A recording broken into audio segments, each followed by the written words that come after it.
Oh, hi there! Welcome to my studio. I'm Quinlan Mantynen. You may know me from places such as the S02E11 Mecha Group, your local game store, or the channel you're watching right now. That's right. Welcome to AO Mecha Live.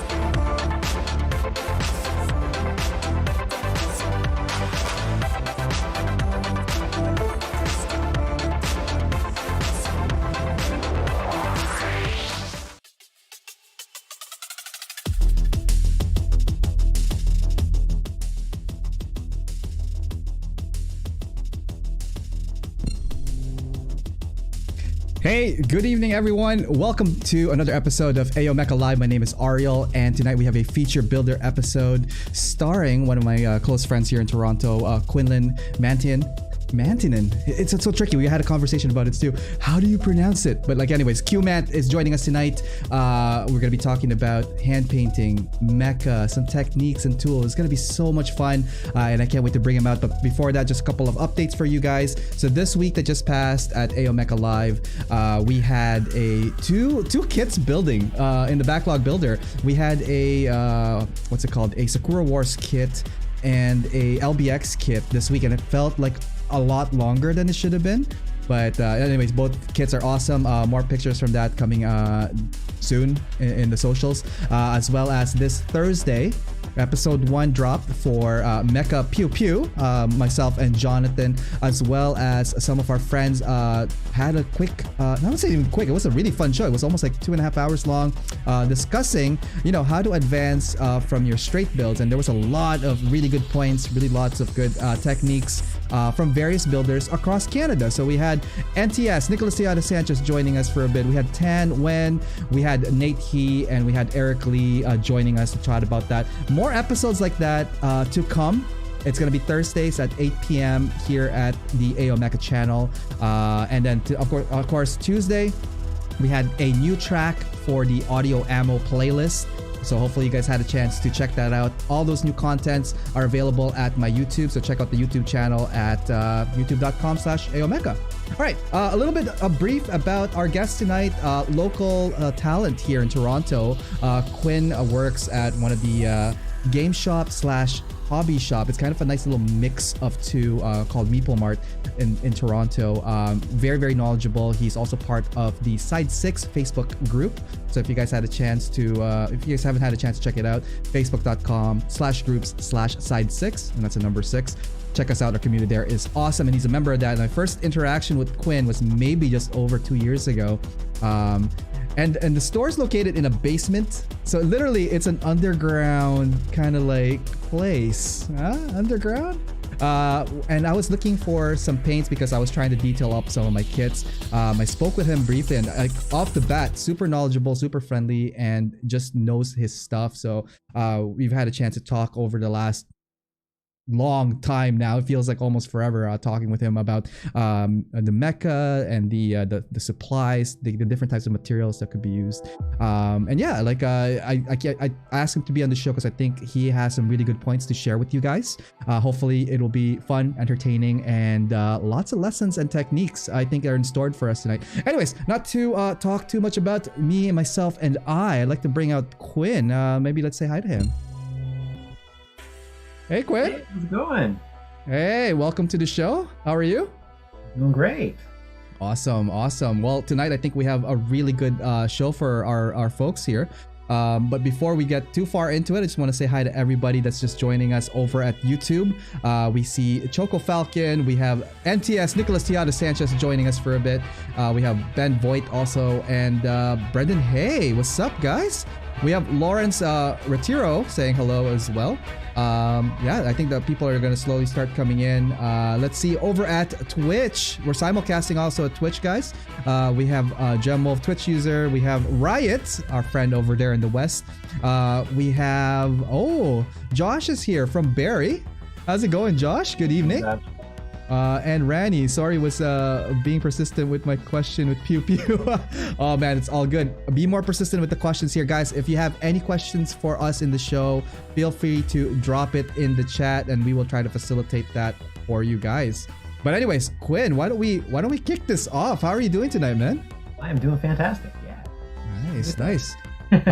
So again, that was just like a brief intro. What I told them about like how our interaction, and again, you've been doing a lot of like community posting as well, and your work is really great, especially when I saw your slides that you brought in, lots of cool miniature stuff, and I was really blown away by the type of details you put on that, man. I mean, that's kind of what you do when you've been doing this for a little while. You gotta get down into it, and despite the fact that they're small things, there's a lot of detail there.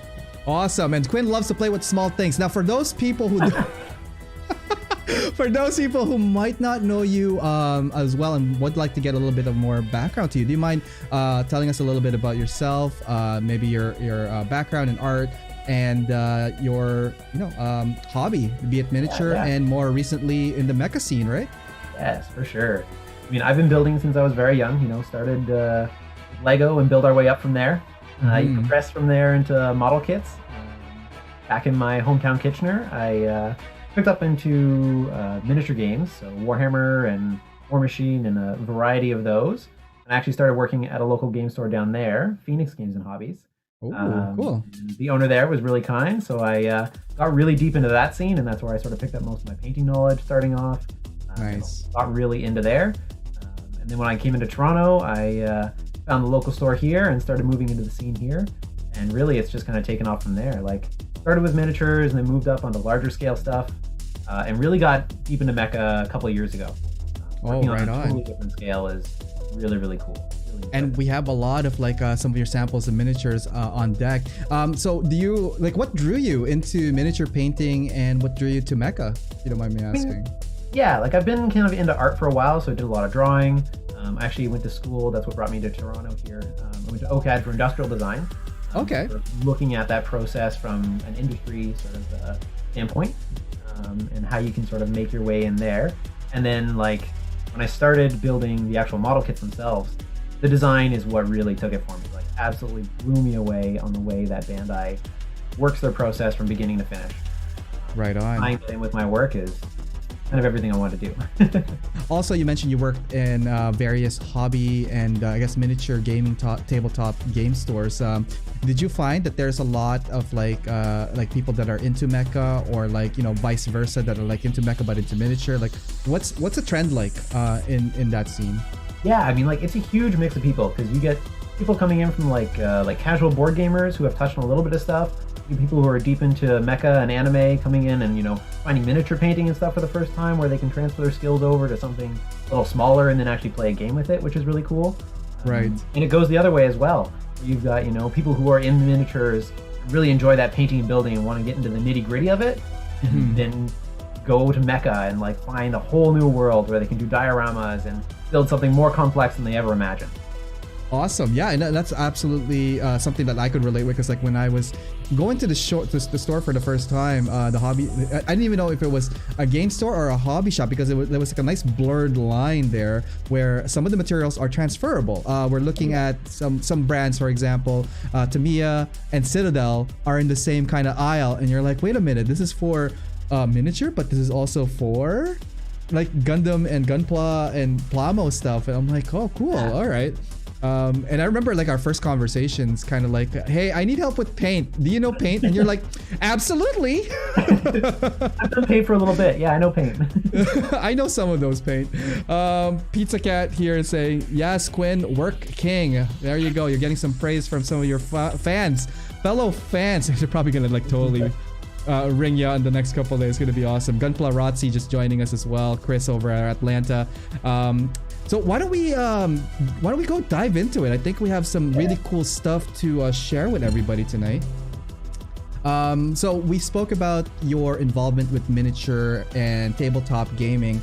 For those who might not be too versed in that kind of scene and scenario and materials, do you mind doing a little bit of maybe a 101 on miniature and what's involved in tabletop gaming? For sure, yeah. So tabletop gaming is generally played on a freeform surface. It's basically a combination of like chess, where you're using strategy and different pieces to achieve objectives, and a little bit of risk. So there's a lot of randomization, a lot of dice rolling. You're usually measuring everything with like tape measures or rulers or templates, and you're using these small, incredibly detailed miniatures to sort of tell a story across the board and play a battle. Oh, okay. The one on screen right now is from a game called War Machine. The idea behind it is that these mechs are all piloted and fighting their way across the battlefield using a combination of steampunk and magic. Steampunk and magic, wow. And they're fairly detailed, however, they're not that big, right? Like, what are the scales on some of these guys here? They're pretty small. Most of them only stand, between 1 to 3 inches tall. And this is actually a pewter model, so this is all metal, so it is a serious amount of weight to it. So there are many different types of materials for the miniature, right? There's like pewter, there's resin, I think there's also some plastic, but that's very rare, I would assume. Plastic is becoming a lot more common. It didn't used to be that. Nice. So miniature painting, obviously we're working with very, very small scale here. This is what you mentioned as like 2 to 3 inches in height. Like, for people who are trying to get into it, or like maybe you could talk about your experiences first, trying to learn how to paint miniature. Like, what were some of the stuff that you could say about your journey in learning and painting these guys? The first thing you kind of need to understand off the bat is that it looks very tricky, but a lot of the detail is already on the model. You don't need to worry about it. There are some very simple techniques that we'll actually touch on later in the video. Awesome. That take you from like a very basic sort of primed miniature to something that actually looks really good, especially because you're looking at it generally from about 3 feet away on a tabletop. You don't need to fill in all the details. It's really just a game piece, but you can go pretty much as deep as you want to. I was gonna say too, like also like this picture here, very, very a good example of a scale in regards to how much surfaces are in these miniatures. So over here on the right, I think we were talking about that this is an RG 1/144 scale Mark II. It's Titan's color. And you can see that like the Mark II is pretty detailed. Like it has like, standard mecha will have like lots of flat surfaces. It's plastic ABS, and it's a very big scale. But like, not when you put this in contrast to a super hyper detailed little guy here, it almost feels like such a night and day contrast between the two. Not just in height but also in detail, right? Yeah, it really can be. Like, there's a lot of really tiny detail that goes into that. Picking out with a hand brush is really fun and also really challenging. What would you say would be something for people to keep a really close eye on when they're working in I guess with their paint? We're gonna touch base on that one, but like here, like I was noticed that like there's like little dots here and all that stuff for the fine details. Are we using like really small brushes? Are you using toothpicks? Like what are we looking at here, man? Exclusively brushwork. I don't recommend anybody use a toothpick. Main issue is that it doesn't hold moisture very well. You're trying to apply paint. You want something that kind of can hold on to that. You're not using brushes as small as you might think. The biggest factor is to have a brush with a fine point. The fine point will give you better detail than a really, really tiny brush. And we're going to talk about the different types of brush heads as well later on for those of you guys who are just watching. So I'm very excited to touch base on those guys. So the next couple of miniatures, what can you tell us about these guys here that are coming up next? Yeah, so this was these miniatures in the series were actually some of my first attempts at weathering anything. I was trying a couple new techniques with this one. One of them is called non-metallic metal, where you're painting metals with paints that aren't actually metallic. You're using flat colors to try to achieve a metallic effect. Oh wow! The other is weathering, so trying to do that like lighting, getting that rust in there, trying to put in scratches where scratches might be, having like growth and mold and slime growing on a model, having watermarks. All of that was kind of my first attempt at all of it. Oh, wow, that's a lot of details too coming, and it's all just water. Is this watercolor based? Sorry, water based, or is it okay? So it's water based acrylic. I'm assuming Citadel or Vallejo that you mainly use for this. This was at the time I was spending at my game shop in Kitchener. It is a mix of Citadel, Vallejo. There's some Reaper paint in there, and there is another one by the company that makes these models. It's called P3 paint. Also P3. Really nice paint. Awesome. Wow, that's a lot of details for these guys here. Oh, let's go back to this. I love this part here where like it shows like heat, and it's very like that whole steampunky kind of like feel to this, right? Yeah, that's one of my favorite details on that model. It came out so well. It was like one of my first attempts as well at some trying to do that like heat stress and lighting And I'm still amazed to it this day that I managed to pull that off. I don't think I could recreate it. So when you were working on this, what are some of the stuff you kept in mind when you are trying to achieve like a certain weathering or a certain like heating of metal? For sure, yeah. One of the big things is scale. Because you're dealing with such a small model, you can't really make chip marks look too large or too small. And there's a lot of places where I totally overdid it, like massive scratches that wouldn't actually happen in real life. And then you're also looking at sort of where the weathering will happen. So I tried to sit stuff like in the rivets, like along the surfaces that are going to get more often weathered. Like right. That's why the shield is full of scratches on the front. That's why some of the sort of armor plates are covered and some of them are a little bit more clean. And then the other thing is trying to tell a story with how the weathering does. I know Nicholas Tejada Sanchez does a lot of that in his work. And Nicholas Tejada Sanchez, the weather guy. Hang on, Quinn, you kind of muted a bit on that one. All right, let's try that again. Are we good? Are we back? Let's try that. Yeah, I think we're good. Okay, we're good. Sorry, but yeah, I think Nicholas Tejada Sanchez also mentioned that like awesome work, love the weathering, so you're getting some praises on this one. The first NTS mention, Rani is counting our NTS count tonight. I think we could probably reach 20. I'm pretty sure. I can say some more NTS and more Nicholas. Awesome. Again, love the heat here. Very well executed. So some of the I guess we're gonna talk about like layering as well later on, but like for those of you guys who are wondering, did you start with the darker color first and work light, or did you go from light colors working to dark? Typically dark to light. So I laid down the base on the metals first and then worked the actual heat effects around it. And that kind of goes for doing most work. There's not a lot of instances where I do light to dark. That's part of the like artist background in me and part of the way that I was both taught and learned to paint, actually. Nice. Yeah, and the thing is like it's kind of weird because like some people I've tried it before going from light to dark. That only works way better if you're using I think watercolor, but like when it comes to opaque colors, it just tends to like just goes on top of it depending how thin the layer is, I guess, because like but it's easier to go from dark to light. Is that usually the case with opaque? Yeah, typically when you're building stuff up, I mean, personally, I prime almost everything I'm painting, at least from the base up, in black. Black, okay. I'm working from a black base up to any sort of lighter colors. There are two reasons for that. First, I find it makes a little bit more of a darker effect, and I like most of the models have a little bit of a darker feel to them. Right.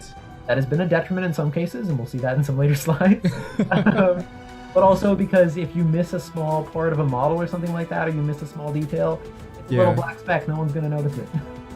And it's just a small thing, but like let's talk about some details. We were just on the first picture. This is a different miniature altogether. What is the story behind this? And I love the details of the metal, by the way. Like I love the shine on this. So this guy is called a nomad. He's part of a mercenary force. So they are sort of like a ragtag bunch. So all of the miniatures in this sort of series are all kind of painted a little differently. They're weathered a little differently. Some of them have like different colored limbs and stuff. And this was the full attempt on non-metallic metal, on that sword and that handle, trying to make that like shine come out with purely flat like grays and whites. Wow. I'm really, really pleased with how it came out for. Well, it feels also like I don't know, for those guys who are watching, cell shade technique as well, where it's like if you put like dark outlines on this, you could probably get that effect of like cartoon drawn or like right? Because like I love the tonal of this color, especially the highlights, and I think that is the most fun part. Like when you're getting to the white highlights or the white dots of the details, because like like okay, we're approaching finish because the last piece is either that metal shine or like that little tick of like silver enamel or whatever, or like the for coloring in digital color or applies in any color, it's just like that white final sheen that really makes it pop out. So. Yeah. Awesome. So how long have you been painting now between the first image to this image here? These were a good range. I think this is definitely the most recent one. I think these guys were probably done over the course of maybe 6 to 8 months. Okay. I've got a couple more that are still in progress. These were probably done about 7 or 8 years ago. 7 or 8? That's like a big time jump. Have you been continuing to paint in between those times? Oh yeah. Right on. Oh wow. All right, the next couple of images here. Where's this one from? So this is a much more recent work. This is an Infinity model from the sci-fi miniature game, still tabletop. This guy is a similar scale, probably a little bit larger. And I've really ramped up my use of techniques here. So there's a lot more fades going on. This was my first attempt at doing like a tonal fade, like going from that black to red. Nice. I had a lot of fun doing that. It brings a lot of punch to the color. I'm really working on the edge highlights as well. Wow. What would you say were some of the challenges along the way when you're trying to do the tonal shifts? Working out the highlighting so that it actually makes sense for the model is really challenging. You're playing a lot with light. And in a lot of cases, you have that reverse highlight where you have like a shade at the top because you're looking at light that's bouncing off of the ground. Right. Really doing your research into lighting when you're dealing with any sort of large flat surfaces. That goes for miniatures, that goes for gunpla, and goes for mecha. Like everything is really key. Absolutely. And to that point as well, when we're talking about like lights, let's circle back on that one. Traditionally, most people, like when they do highlight, especially for me, that they have it like somewhat like a 45-degree on the top and then kind of like shines down.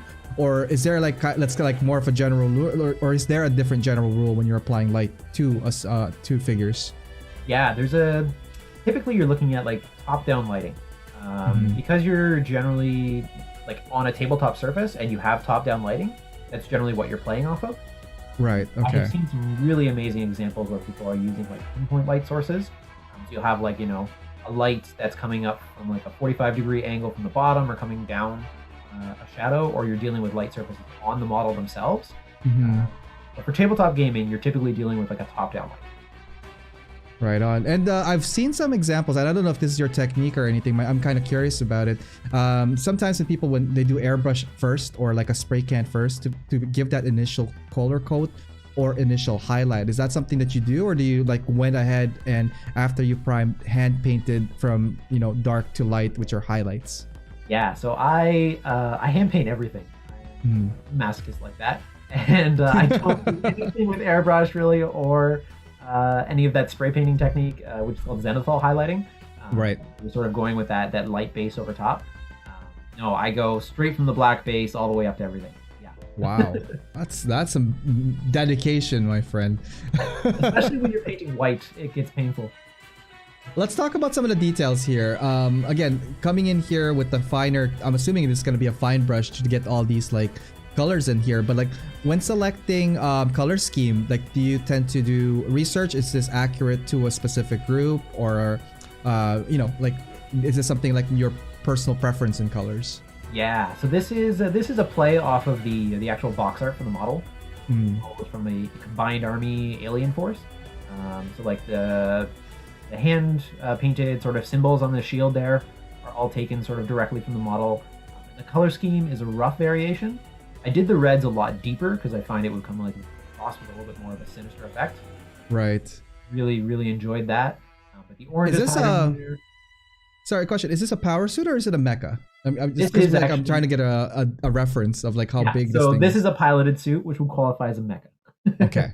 So there's like some kind of cockpit inside the core of this, right? Exactly. Yeah. I'd say it stands probably 4 people tall as far as scale goes. Wow. So about 16 meters then. Yeah. Wow. It's a pretty big suit and pretty beastie. I mean, when you get to some of the later shots, there's a big rifle on it that'll give you a sense of scale. Oh, we're gonna get there for sure. Just doing a 360 span on this one. Again, I really love how you captured light on this, like almost in every angle that there is some kind of like intricate play. But obviously, if we're thinking about it from a realistic perspective, the light should only stay either the front or a fixed mode. But like, how did you achieve lighting equally, or at least distributed equally throughout? Like, did you say that it's like more like a ring light when you were painting this, and it's like more darker at the bottom and then lighter on the top? Yeah, so it comes a challenge when you're dealing with a small tabletop scale, because you're almost dealing with like a direct top-down light. But you also have to play on the points of view that you're going to be getting from both your opponent and yourself, because you want the model to look good when you're looking at it from the back all the time, right? You're going to be staring at it for an hour in a game. You want it to look good. Yeah.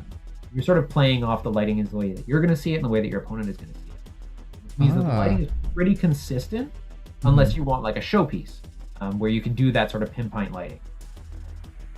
Wow, it's just much more appealing to do it that way.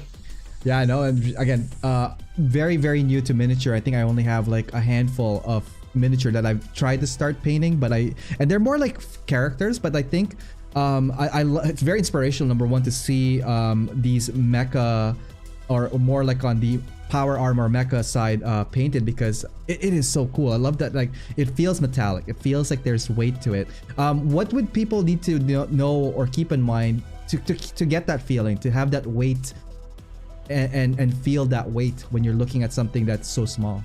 Yeah, the biggest thing is contrast.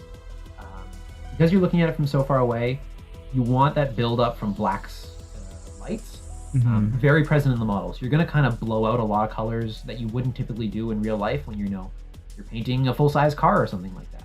Right. Okay. You want those really, really dark tones and those really, really bright tones to be present. That's going to make everything show up that much better. And that's one of the things I learned very early on. I had some good teachers. And I love that there's like scratches and all that stuff on the metal to make it even more very realistic. We're going to touch base again with more of those techniques and tools later on. Now, for those who are probably not as familiar with tabletop gaming and might be interested in checking them out, because there are some really cool mechs in tabletop gaming series. From Warhammer, I know the Tau Empire is something that I've caught my eye on, and we might be building one on the Backlog Builders show. Mum's the word on that one, but this is like, I guess, an example of an unpainted tabletop piece. Want to run us through what is involved if they're trying to get into their first miniature mecha, if you will? For sure, yeah. Yeah, so everything mostly comes in gray plastic or silver pewter. Nothing is pre-colored on tabletop pieces, unfortunately, typically. Which is, again, an amazing thing that Bandai does. That beautiful. So you're typically dealing with steel runners and sprues. You're cutting things out, you're cleaning them up, and assembling. There's much more gluing involved for a miniature. Everything is typically very static and then on a base. For this guy, because it was so large, and has a lot of actual like swappable parts in game, I fully magnetized him. So I drilled in small magnets into all the parts so that it could be interchanged. So guns could be swapped out, arms could be swapped out, and so he also transports a lot. And it's very hyper detailed. It's almost like looking at those resin prints or cast prints. Do you find that there's any type of any irregularities people might need to be aware of and maybe keep an eye out for? Yeah, typically most new molds are really good. Sort of seam lines and mold lines can be really bad though. Especially if a mold shifts, like during the actual casting process.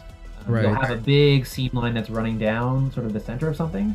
When you're painting that, it's going to show up very, very badly.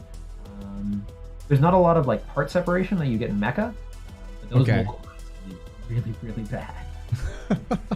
Oh man, I could imagine. Let's continue on with the scale of this one. So you built this now, put together. Again, you mentioned static posing and magnets. Is there any miniature at all that can be posable or like free posing, or do they all have to be glued together? There are some that you're able to move around a little bit. Like this guy, I actually, because I have his arm on magnets, like his arm can move up and down. And I think his torso can move side to side. But that's about it. The big issue is because you're handling these and like moving them across the table, you don't really want them to be posable because they're just going to end up moving and falling over or falling apart in the process of that movement. Now, again, you mentioned that this is like one of the tolerances. For scale though, how big is... so the average ones for the smaller ones are around 2 to 3 inches. Is this considered one of the biggest ones? And if so, what are some of the bigger scale mechas available for people to consider if they're not comfortable with the smaller ones? Yeah, this is currently one of the largest. I think it stands at about the height of the high grade, so it's about 10 inches tall. Wow. Okay. It's a big guy. The Tau now have several suits that are also comparable to it in size, standing about 8 to 10 inches tall. If you want bigger than that, there is a company called Forge World, which is a subset of Warhammer, and they make stuff that goes up to about 2.5 feet tall. Called Titans. 2.5 they'll cost feet? you a pretty penny, probably about Holy 10 grand. but they're big, very detailed models. Oh my god! Like, and do they? Obviously, they don't all come pre-snapped and all that stuff. But when the bigger ones shift, do you find that there's like more pieces, or there are more like details in a bigger piece? Yeah, definitely the latter. More details in a bigger piece. And they're huge, generally resin casts as well. So they're super detailed, super sharp, and a pain to work with. As sanding them and cleaning them up is much worse. Mold slippage is much worse. And warping tends to also be much worse as well. So it takes a real skilled hand to make those look really nice. Awesome. Now we were looking at some of your miniatures here, especially with the bases.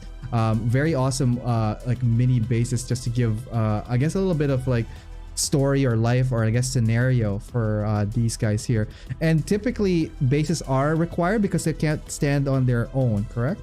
Yeah, typically for most models, bases are required. Some units like tanks and stuff don't necessarily require a base because they sort of sit on their own. But bases also add a little bit of life and separation to the model. Because you're playing a game, it's kind of nice to have that game piece both be one with the scenery, but also kind of lifted out of it. Because it's okay. at the table, you kind of want that separation. Bases also tell a story under their own, which I found is really interesting from a mecha perspective. And some have bases and some don't. Now, from the bases here, what kind of story are you trying to tell? And what is your story with these bases, man? Yeah, so the model this is for the big model that was in the previous slide. The model that I'm painting for that faction is from a bunch of guys who live in like this crazy, psychotic, like almost hallucinogenic area. So I wanted that sort of vibe going on.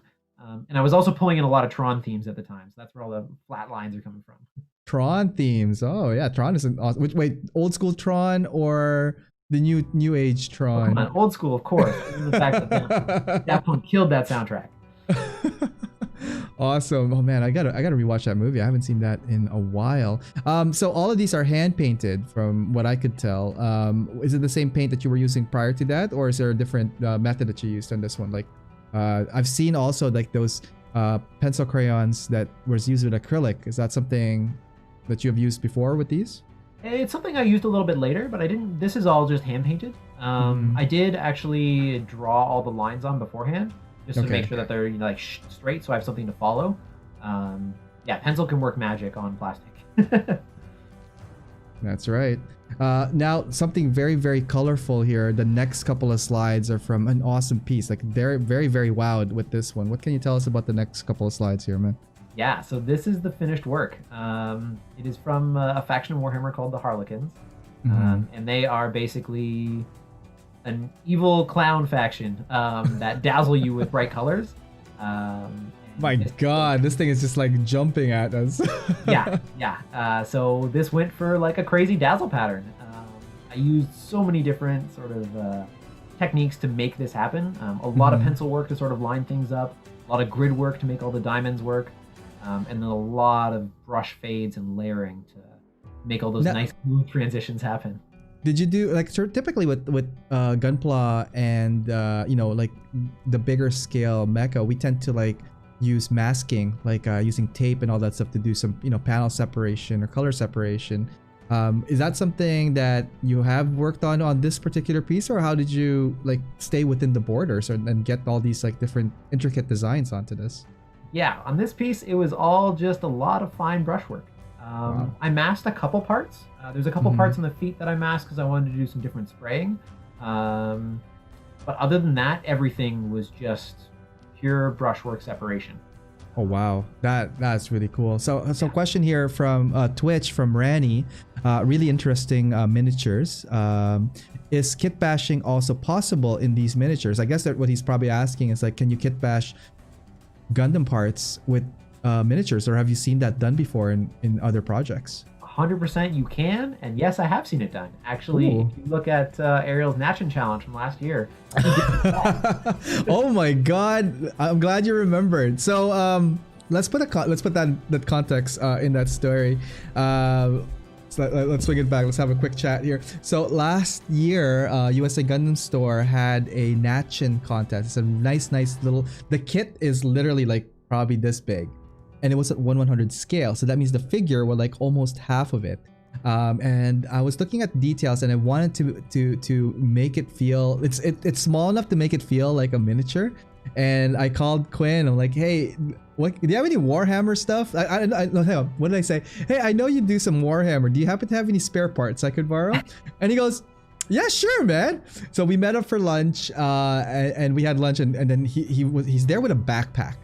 And in my head, I'm like, I'm pretty sure I'm just talking about a couple of guns. So I thought he'd like have like a cup full of like parts. Nope. Guy comes here, meets up with me, takes his backpack out. So this is from one set. This is from another set. These are some vehicles. And then it's literally buying weapons. It felt like, yeah, if you're in an RPG world and you go up to one of those like guys that like the NPCs that like, hey, you want to buy some stuff? And you hit like see inventory, and it's just like bam. And I'm like, holy cow. So Quinn has a lot of Warhammer pieces. Been in the scene for a few years. You just collect some stuff. Now, a question on that one, like, do you find that you just like you don't use them? Sorry, my question is, why do you have so many pieces? Is it because you're not using them for the party, or they're just not like suited for what the build is going to be? Yeah, so the cool thing about Warhammer and a lot of miniature games in general is you're dealing with pieces that have various loadouts in them. So you can take a guy and you can give him, a shotgun, or you can give him a sniper rifle, or you give him an assault rifle. And so the kit has to come with all of those bits. Because you're gluing everything together, typically you're not going to use all of them all the time. You end up with a lot of spare parts. A lot of spare parts. And these can be used, again, for Mecha, for customizing other kits, which is awesome. Like, I have taken, a Warhammer model and a bit of a Gundam part, and then another model from a different line, and made this sweet thing that I want to use for a totally different game. It really allows for a lot of creativity, kind of within a same scale. It was really fun. And also, when I was putting together the kit, I was discussing with you, like, well, what does this do, and what is this? Like, and there's like so many weapons available for that just it's kind of universal. They have grenades, they have flamethrowers, they have rocket launchers, like super armors, and I was just like had a smorgasbord of pieces. So thank you for that help, by the way. It was very welcome, eye-opening, inspirational, and I'm like, my God, you have a lot of like pieces. Yeah. Graveyard collector, you. You gotta share it with the community when you can, right? Awesome. Why don't we go back to the show and tell? Here is a interesting image again, with similar to that base you showing us earlier and about the Tron stuff. This is really cool. This gem here, is this like part of it? Like, what am I looking at here? There's just so many things going on. So the gem and the little piece a little further back were from a totally different model. And I'm like, I need to add a little bit more interest to this base. Most of the detail is just like chopped up plastic card and styrene that I sort of layered to create a little depth. Right. The lines are all sort of hand painted to create that like sort of ethereal sort of web feel below it. And then, of course, I have to have the Tron line. So those are all the sort of power grids running through it. Let's take a quick zoom in on that one. So if people are going to try to achieve this type of technique, can you maybe do a quick rundown of like how you made your lines and all these, like, it looks like it's traveling, right? Like, so this is like the point, it's like the data's traveling. This thing just like zip-zagged right here. Looking really cool. Yeah. So yeah, I layered up the plastic card first, and then primed it all. And then I penciled out sort of where I wanted all the lines to run. I tried to make it so that nothing ran really parallel any of the like edges of the plastic card because I wanted them to pop out of it. And then I did all the deep brush work on the first layer. I can get that down. And then I went over and picked my colors for these. And to do that like traveling mark, you start with a bright color and go to a fade and then restart on that bright color. Wow. That's kind of what gets that sort of sense of motion and travel. And it gives you a little bit of light play as well, which I sort of incorporated into the gem. Now, what would you say, have you ran into any issues with any particular color? Be it like, sometimes with paints for us, I don't know, I find that like working with like yellows and like vibrant reds tend to be very hard to work with. Is this something to be mindful of when you're selecting your colors for the hand painting? Most definitely. Especially if you're me and you're working off of a black base, doing white is a pain, especially a clean white. Yellows can definitely be tricky. They have gotten much better recently, because there have been a lot of companies that have coming out with high density paints, which cover Right. really, really well and allow you to get a yellow build very quickly. Red can be very tricky because the balance that you're looking for is typically between a pink or like an orange red. If you follow too far to one or the other, you're no longer in red. Oh yeah, because then it's like completely off whatever the color is. Is priming a matter for this, guys? Like when you before you apply your color? I know you put your black first, but like, can you start on it without having to prime? You can't really. Plastic typically doesn't apply paint very well. I'll use a brush-on primer if I'm in a quick fix, just because you want that paint to adhere. I have done some models without primer. I highly do not recommend it because it's just your paint beads and it's typically not a good experience. Got it. All right, that's some good pointers there. Thank you, Quinn. Let's see what else we got here. Wow, that is really cool. So this is all hand paint still. This is all hand painted still. Yeah. So this was mocked up in pencil first. I actually did 3 test heads before doing this one and settling on the final scheme. And then, this was all sort of brushed in. I actually worked with a lighter color first on this one and then overwent it with the blue so that I could get the sort of brush outline down and then go over it. And then same with the grid on the left-hand side there. Sort of started from the light and then went to the dark so I could see what I was doing. This is so cool. Like you could see the brushstroke, guys, the different type of details to achieve, the layers of light and all that stuff. Very, very cool. And again, from far away, I think most of it just kind of blends in, right? Like if we're like zooming out, but if you zoom in, like what we're doing here, lots of details and like, again, the brush strokes and all that stuff. For those people that are trying to like take pictures of miniatures, like what type of camera setup do you have for these guys? Yeah, so I use a Nikon D5200 and a macro lens. Macro lens was a recent acquisition, and it makes a world of difference. That's right. What type of macro lens is it? Good question. It's a 40 millimeter. Yeah. 1 point. 40 millimeter 1.4, I think. There we go. It makes a world of difference. Previous to that, I also used a 80 to 100 zoom lens, which does decent. You just don't really have the detail capture there. You get the close-up shots, which is really awesome. You don't get that fine sharpness. And it's that sharpness that really brings everything across. And it pops out. Love the details again on this, guys, here. Is there anything that I guess what were some of your lessons learned from this build? Like what would you say would be like, hey, I'm not gonna do this again, or hey, you know what, it worked really well here, I'm gonna try it again on the next build.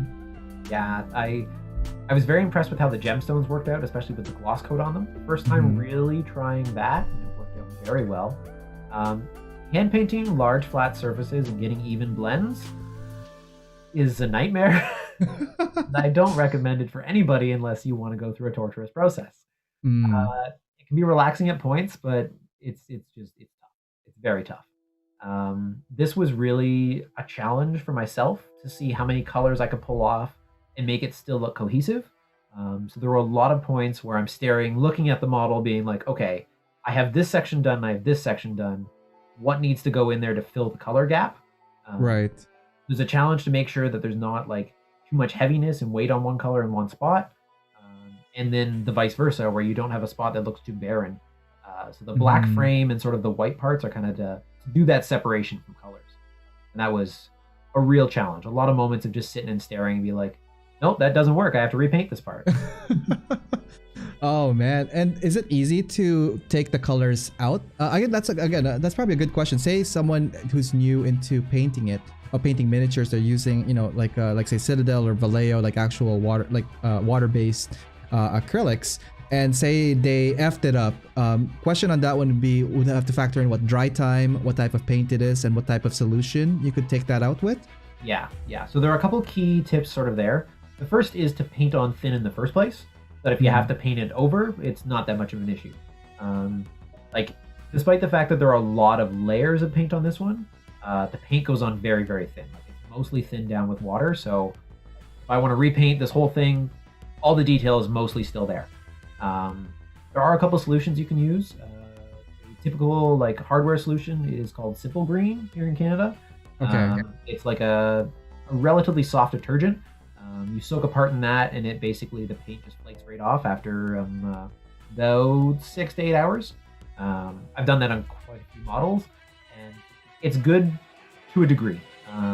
Definitely still a little bit of cleanup involved, but it does most of the job. Really takes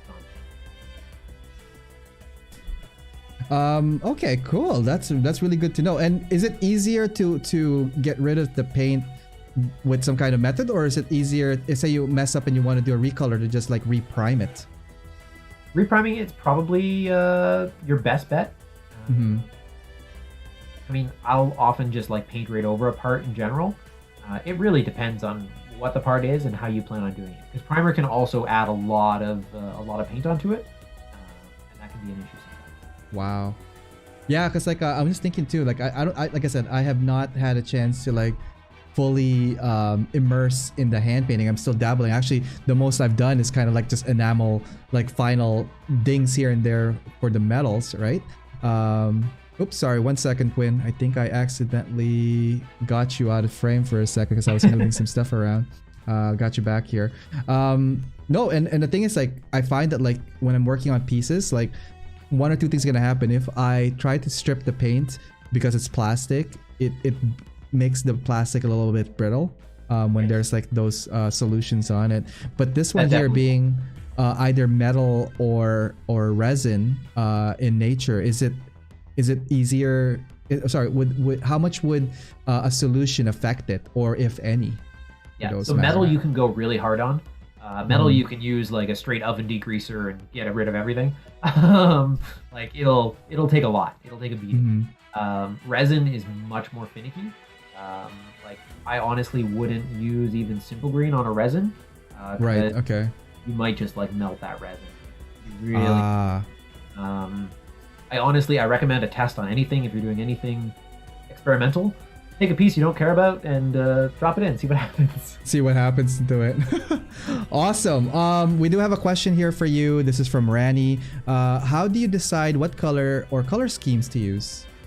Yeah. So for this one, it was a chaotic color scheme, and that was the idea. And for this one, yeah, it was a lot of pick and choose. Sort of where is this color going to go? Where is the color going to balance? In general, I look at a color wheel. I have a sick one sitting around here, which does me pretty well somewhere. Yeah. Hang on, let's bring that back to us here. And this one is awesome because it has all of your like complementaries and stuff broken out. That's nifty. Tertiary colors, and it's all pretty fantastic. I also did a lot of color theory in school. There's a whole industrial design course at OCAD on color theory. So you get a full semester's worth of how colors work, how colors are perceived, how they're perceived in different light, how they play off of one another, what colors can be used in illusion. Like, yeah, it's a whole thing. Color theory is actually big. And the thing is also, like, we're just talking about colors, and there's a big difference between digital colors and regular like colors, like actual, real life colors. So just keep that in mind also. Like sometimes you see something on the screen that might have been digitally created. It might be a bit harder to replicate in person. But yeah, no, there's lots of good points here. Good color scheme advice as well, because like I think a color wheel gives that visual aid right off the bat. There's also like websites you could go to for that, Randy. Yeah. If you are looking for an image, I think I forgot the site's name, but I could probably link it when I find it again later on. Say you have an image in mind that you want to replicate. Say you have like this color scheme from Titan Test Team or something. You put it into this program or this website, and it analyzes all the major like colors that have 90% or more that stands out, and breaks it down to either the color types or color type percentage. So that sometimes is really good if you're trying to imitate or trying to get ideas, inspiration off an image sample. So colors also tie like really closely with emotion too. I think we noted in like one of the previous chats about like protagonist colors. Like they're typically like a bright white or a blue or a vibrant red, because it brings that sense of like positive emotion. Yes. Whereas most of the antagonists are done in like deep reds or blacks. Yeah. They kind of bring that somber feel to it, right? And a little bit more seriousness. So that can be really key when you're thinking of a color scheme as well. Sort of what you want that build to feel, what you want people to feel when they look at it. Yeah, exactly. And what draws your eyes, and there's a lot more onto that, like everything from like focal point, light play, and everything from like accent colors and main feel. So we could probably touch base a little bit more further down the show, because I think we have some colors application to talk about in a bit. But before we get to that, I think we're gonna do a quick break. What do you think, Quinn? We'll do a quick break. All right, guys, check this out. We'll be right back. Joining us here tonight is Quinn and a feature builder episode here at AO Mecha Live. So stay tuned. We'll be right back. Hey guys, thanks for tuning in to the stream, and hopefully you guys are enjoying the show so far. I just want to let you guys know about an amazing online community that I'm part of, and it's called Side 6. Here, you will find like-minded modelers and hobbyists who enjoy the mecha and gunpla genre. We encourage posting of whips, projects, and tutorials to help each other move forward in our hobby and in our community. We are always open to new members of all skill levels, so come check us out at facebook.com/groups/side6. We also have an Instagram where we feature members' works, and you can find that at instagram.com/side6_mecha. For all new club information, resources, and news, you could check out our website at www.side6.club. All right, let's get back to the show and see what's going on there. Coming back now. There we go. Hey, we're back. Yeah. Oh man, Quinn, awesome story so far regarding like the build up. Pretty much we were just talking about your early work, some color application, definitely kind of like working on a smaller scale. And I just want to touch base with like a lot of people here. Some people start in various stages of like getting into the hobby. I think similar to you would be probably someone like Andrew Hilton Wig, who started off with the miniature and kind of worked into the Gundam world, or the bigger scale models, high grades, master grades, and even perfect grades. Like I could only imagine. Actually, I do want to talk about the thought process that happens when most of your life, or like your hobby life, is surrounded with these like tiny miniatures. In your head you're thinking in a micro level, sorry, and then when tackling something big, I'm just trying to like think, and maybe you could chime in on this, and what are some of your thought process that you need to adjust to and adapt, especially for those guys that are watching that might be doing the same thing, like they started off with miniature and then tried to get into Gundam or Plamo that are like bigger in scale. Yeah, so I mean, like the biggest thing for me, that was my biggest challenge, because the scale's different, the detail's different too. Right. Because people are going to be looking at this in a totally different context. Like, I mean, if this is sitting in a display case or it's something that's meant to be posed, you're not looking at it from 3 feet away on the table. This is right in front of you right now. So the details matter a little more. And the details are a little more key because you're looking at a figure that's much larger. The details are going to be larger. They play more role into how the actual model sort of serves. Right. The model purpose, right? That was a big jump and a big challenge. And you can see that in some of my first kits where like the details are not necessarily there or paid attention to. Because it's a totally different world. So what got you into, I guess, transferring into like the bigger scales and Mecha? Yeah, so I wasn't introduced to Mecha through like Gundam anime or anything else. I think my first probably Mecha experience was like playing Mech Warrior on like the PS1. Yeah, right? Mech Warrior is a classic. Good stuff, for sure. But like working here in Toronto at the Game Store, one of my coworkers actually brought in a Snandrew Stein that he had done up beautifully. Nice. And when he was posing it to put it in the display case, the hands all moved. It was one of the first models with the fully posable hands, and that blew my mind. The fact that level of engineering was possible from a model kit sold me immediately. So when you finally got your hands on your kit, what were some of the things that you were thinking of when selecting your first kit? Yeah, I was going for rule of cool, 100%. I wanted something to look cool that drew my eyes to it. The first kit I actually started with was a Build Fighters kit. I believe it was the Build Burning. Okay. It's a very cool kit. Comes with some effect parts. got a sweet stylization going, and that was really just because I wanted to try my hands at it. Yeah, I still have it. I have done nothing beyond straight build to it. And that was really just to see how the engineering happens and how things posed. And yeah, I was absolutely sold right there. What would you say were some of the biggest difference building a miniature and building a I guess like a snap together kit? Yeah, no glue was involved, which is also very cool. Yeah. Right.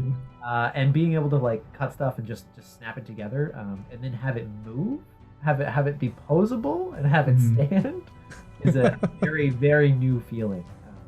I definitely spent a couple hours just posing it, getting in that sweet pose, setting it up, and then coming back the next day, reposing it, putting it in a new pose.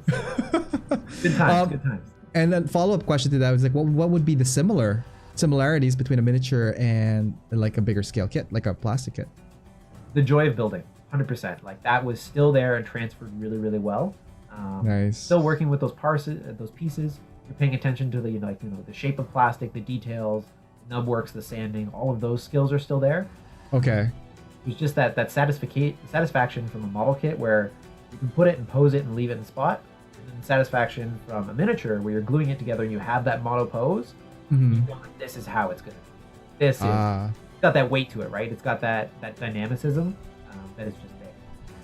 Nice. Well, before we get back to the show here on the slides and all that, Riot and Ranny redeemed some chat points. Now, for those guys that are watching in Twitch, there's chat points what you guys could accumulate and get us to do stuff. Well, me anyways. And if you want to join in or not, Quinn, but I'm gonna hydrate. So I have my trusty water here. I'm gonna take a little swag at that.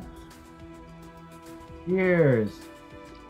Oh, drinking coffee and water. That's just like the best thing to do at like 10 p.m. at nighttime, which is great.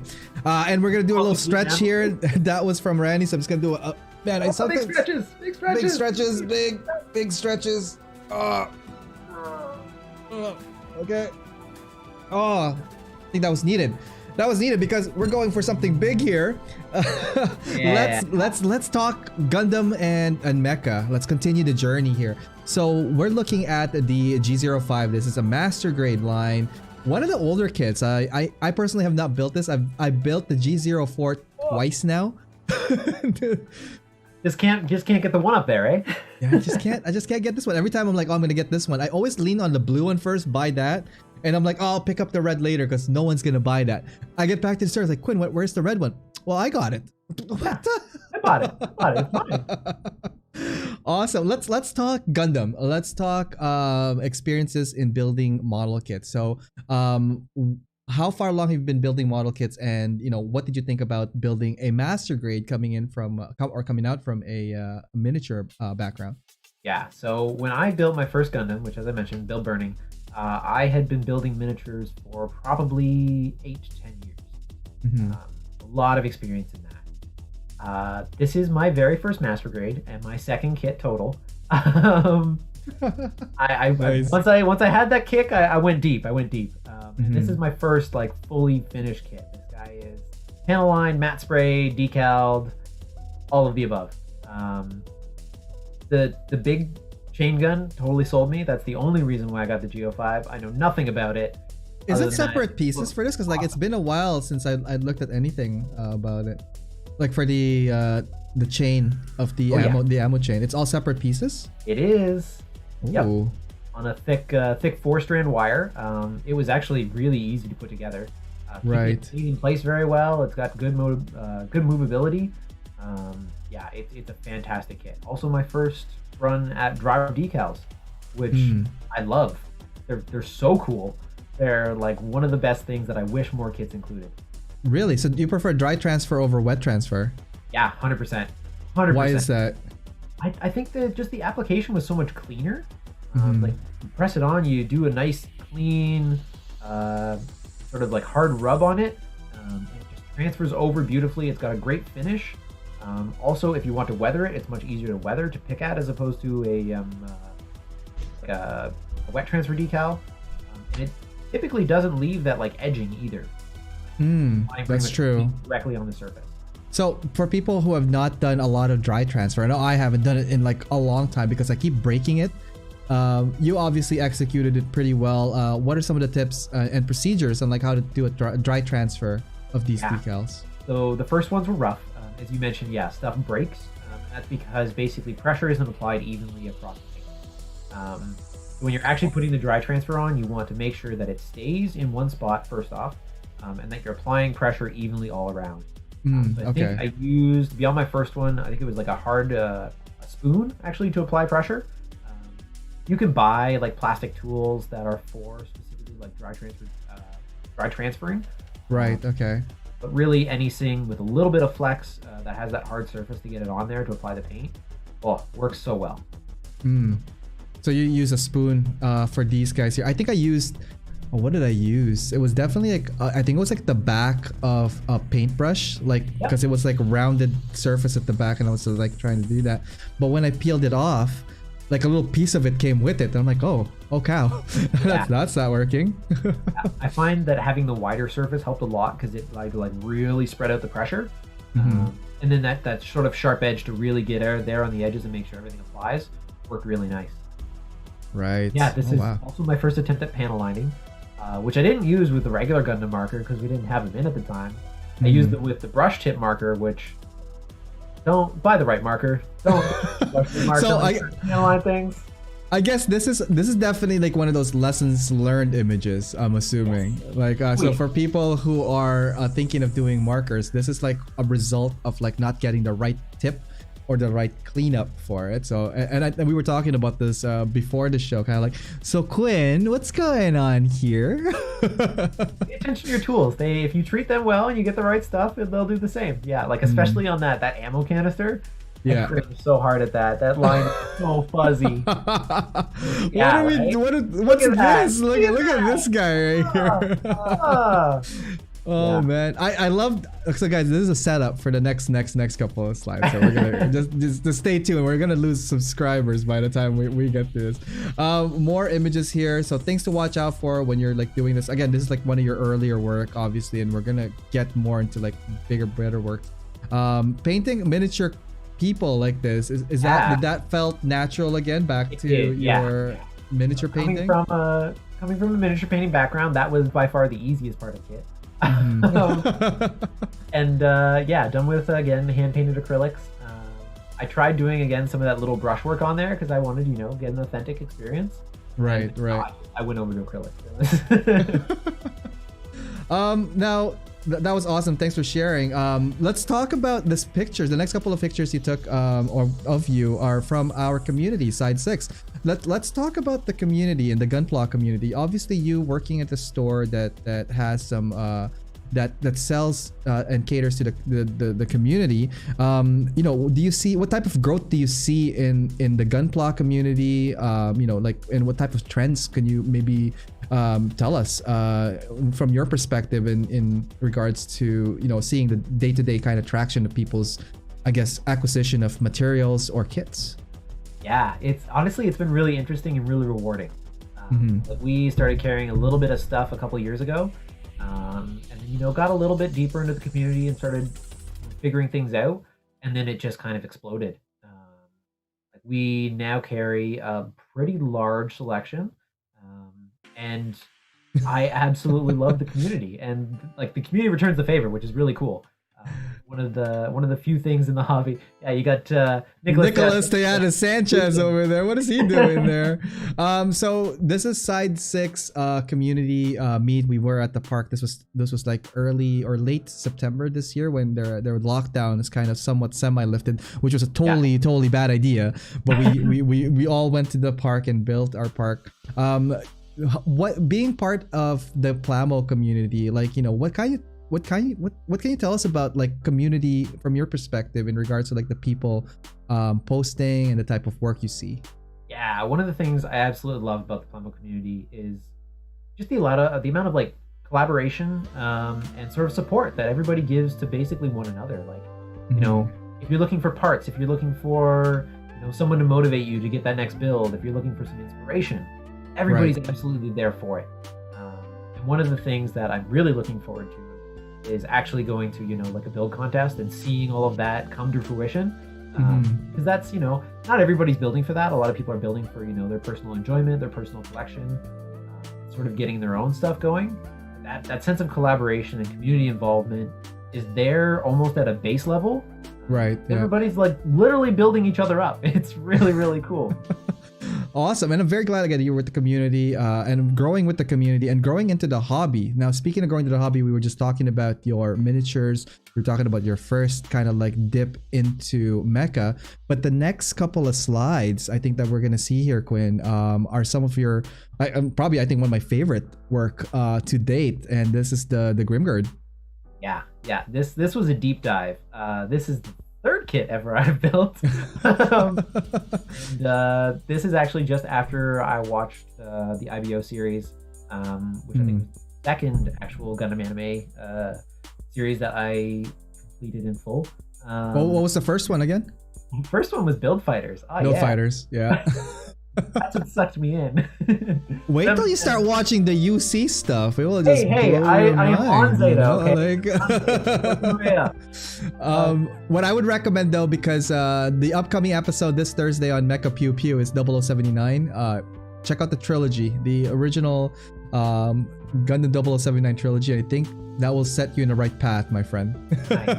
Yeah, for sure. But yeah, so I fell in love with the Grimguard despite the fact that it's in the series for such a short amount of time. It's a phenomenal suit. It comes with like all the parts that you could want. It comes with a sweet rifle. It comes with a set of amazing swords. And it's got such an amazing frame to it. This is the 1/100, and also just such a great silhouette. It's got like a knight and a mecha and everything in between. It's really, really phenomenal kit.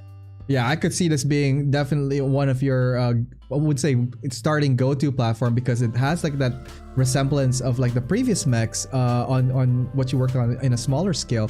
Before we continue though, I just want to say hi to everybody on Twitch and YouTube. Over here on Twitch, we have Pizza Cat. Dude, that's insane detail. And they're referring to, I guess, the detail that we were looking at just prior to this. And also Hobbyworks Ranny, second mention of NTS. Nicholas Tejada Sanchez is joining us over here at YouTube, hopefully still awake, that old man. Over at YouTube, we have Little Fortune joining us. How's it going? Chris Cooley digging that base a lot, and that was with the I guess like the one with the Tron bases. Jonathan Velasquez over there at the West Coast. How's it going, Jonathan? And Ben Voigt. I miss summer. I miss summer too. I think let's do round 2 summer 2020 round 2 this 2021. Is that what's gonna happen? 2020 the sequel summer. Oh, maybe not that. Oh man. Okay, so moving on to this guy here. This is now super weathered and detailed. Can you want to walk us through like what you were thinking of in regards to the scheme and how did you achieve this? This looks phenomenal, man. Yeah, so I was working.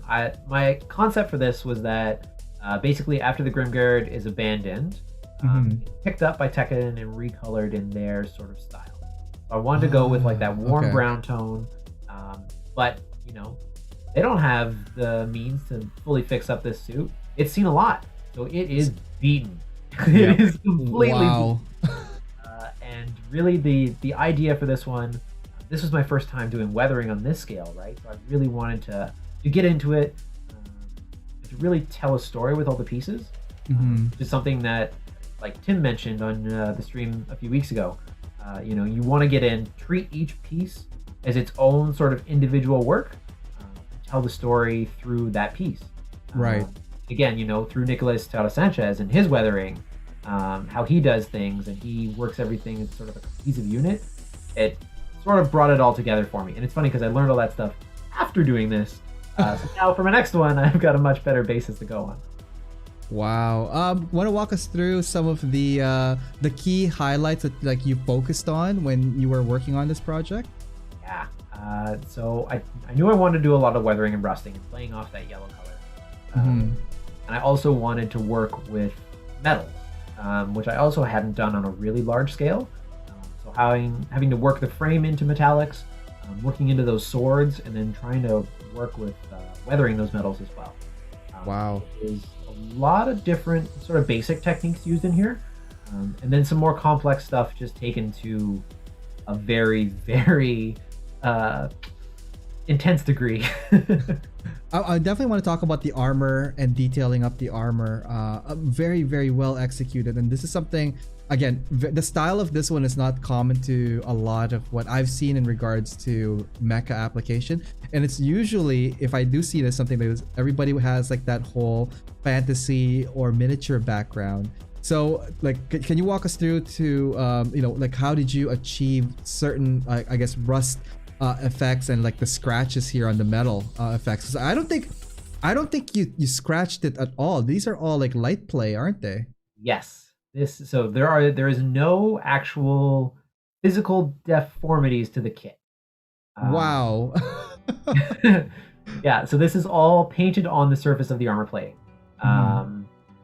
And the way I did it, first up I looked up a bunch of weathering tutorials.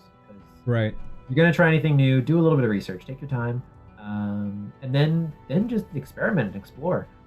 I tried it on a couple of the back panels first because I wanted to feel things out, see if I can make it actually happen, and before going on to do the full kit. And this was a lot of sponge work to lay down the basis for all the chipping and rusting. Sponge work. Wow. And then it was a lot of detail with fine brushwork. So once I had all the dark brown chips in place, I went and added all of the lowlights by hand. So literally on every single little bit of brown divot, I added a dark brown mark and then a black mark to give it that sort of shadow.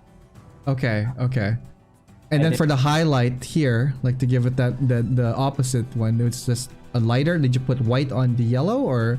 So it is it's actually the base tone, which is actually a Citadel color called Averland Sunset. It's yellow.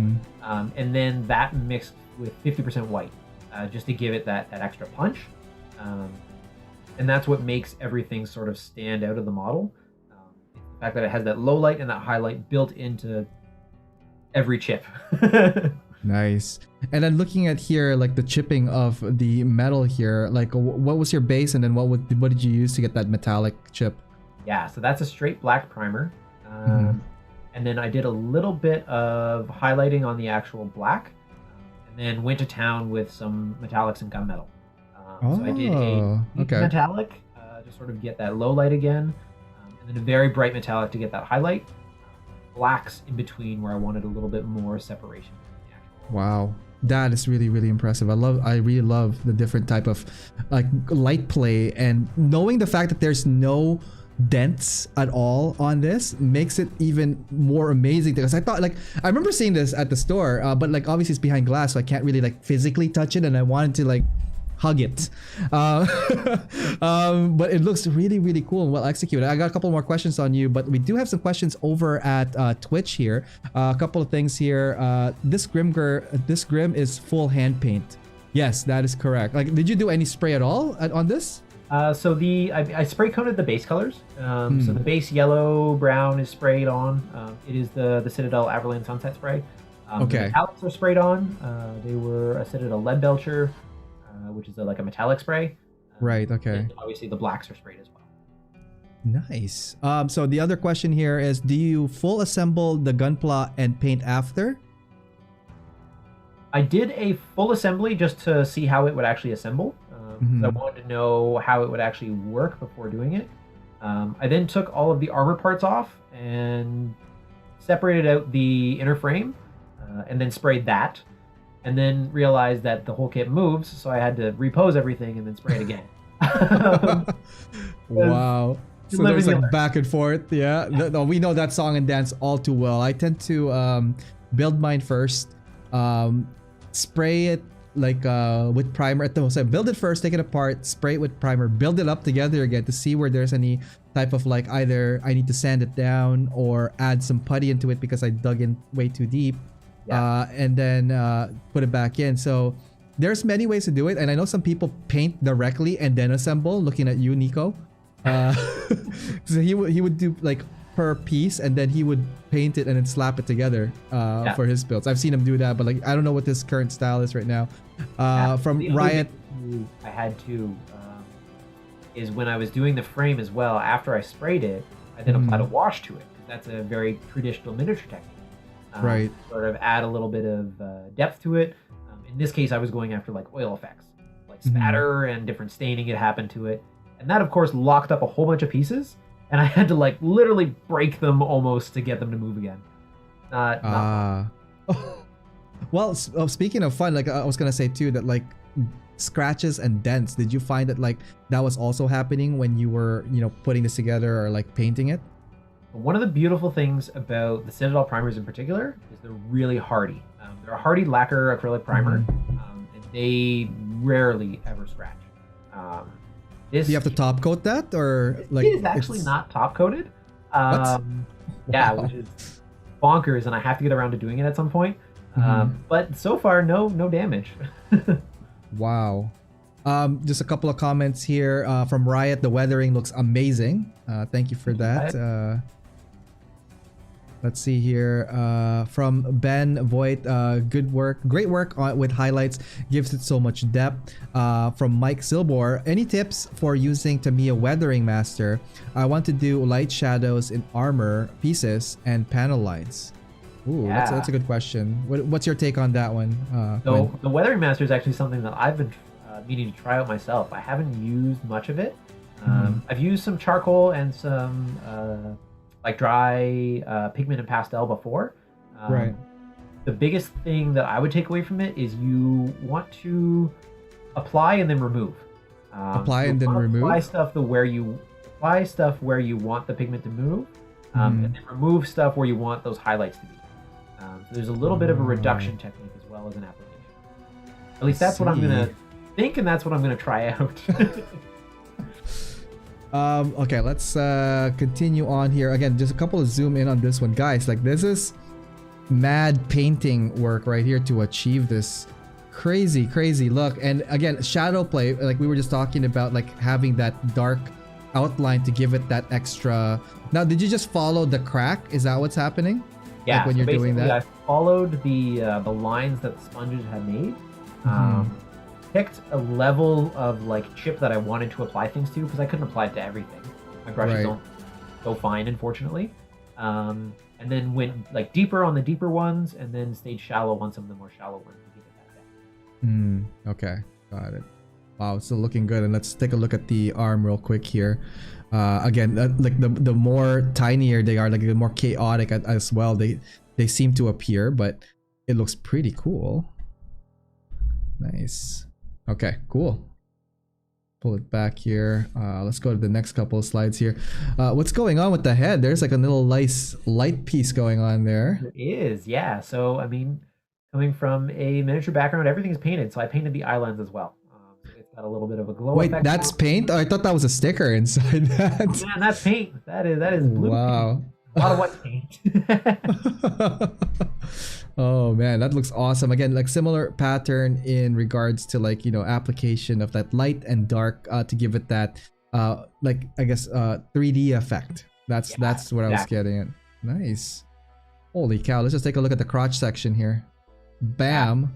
Played with blast mark. Like I wanted to achieve three things with the weathering. The first was like, your regular typical like chipping weathering. Stuff that's just going to happen as it runs and bangs into things. The second was blast marks, which was much more challenging. Because essentially you're trying to replicate what it would look like for a projectile to kind of explode on that surface. Right. And getting that depth from it without actually damaging the plastic. And then the other was, as you see in a lot of the kits, the scratching. Actually have like big sort of gouges coming out of it as it sort of ran across something or something took a swipe at it. Like the scar, it's kind of like a scar mark, if anything, right here, Exactly, for example. Wow. Yeah, comment from Randy. How did you paint that mono eye? Okay, there's a question. Let's go back to the mono eye.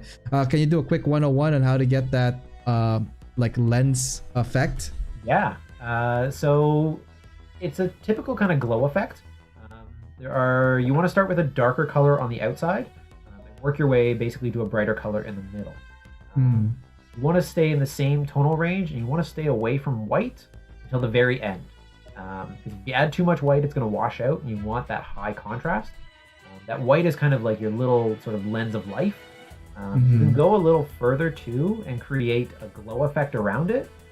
by adding like certain the same color of paint in the same sort of style. If you're doing a glow effect on the outside, you never want to hit the same brightness of the eye itself. Then it'll look like everything is glowing, and that's not what you want. You want the eye to glow. Right.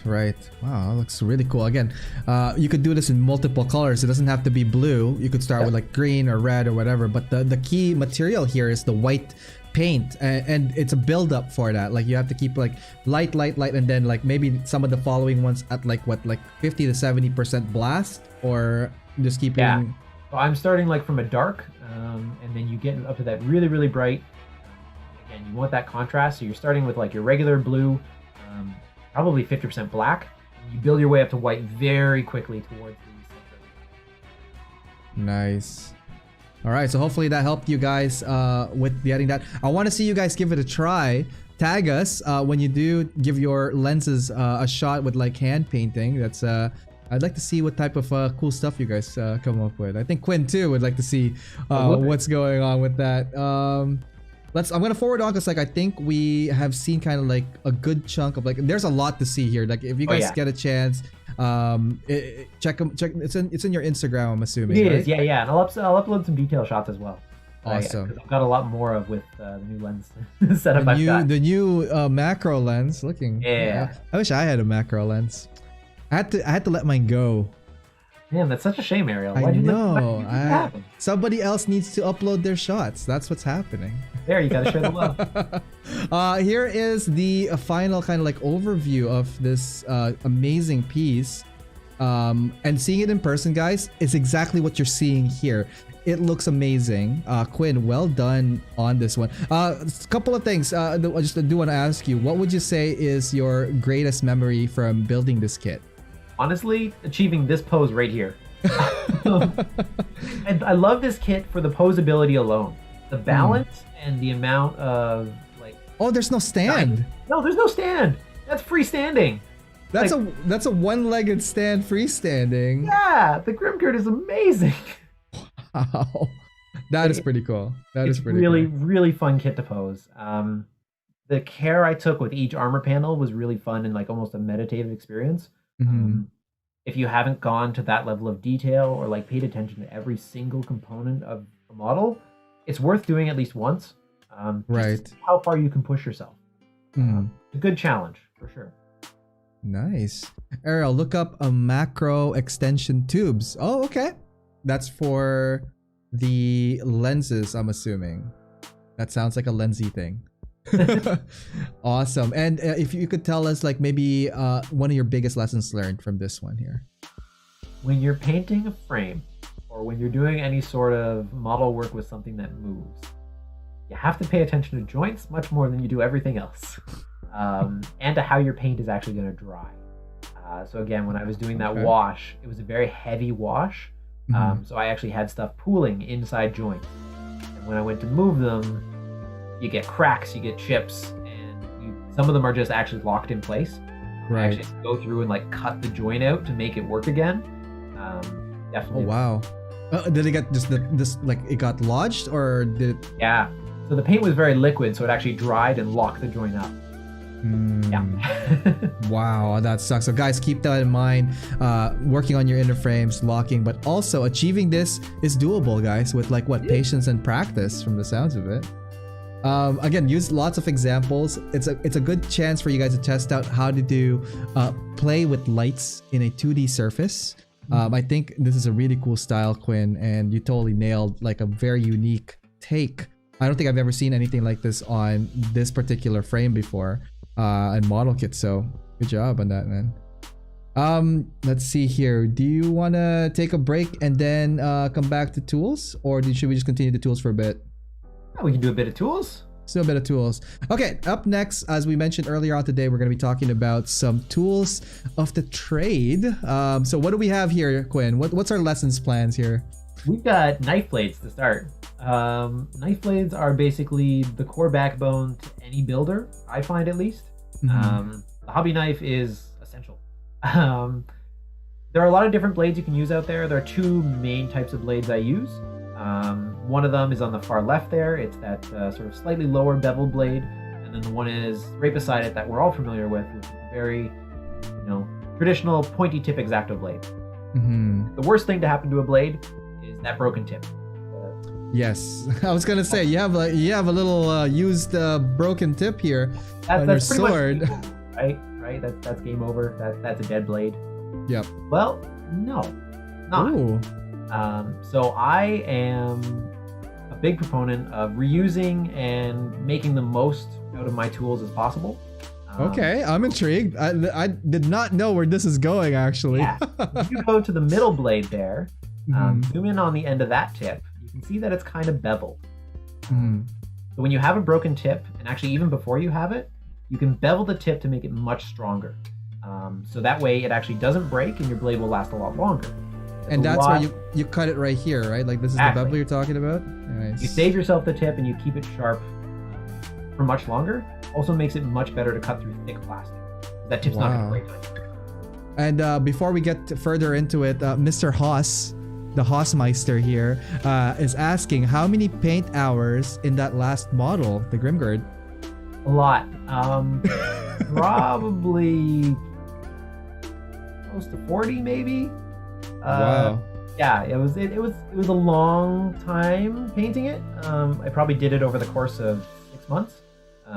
6 months, holy cow. I mean, you're doing, an armor piece every, couple days or so. Going back and doing some stuff and building the frame, toying around with it, and yeah, it was a good time for sure. Right on. And there's another one here from Lucas. He's saying broken tips good for scribing. Yeah, that's the other thing that I've been looking into. I want to experiment more with. So the next slide here, this is like what you beveled a good chunk of them, right? Like this guy's here, cut and cut.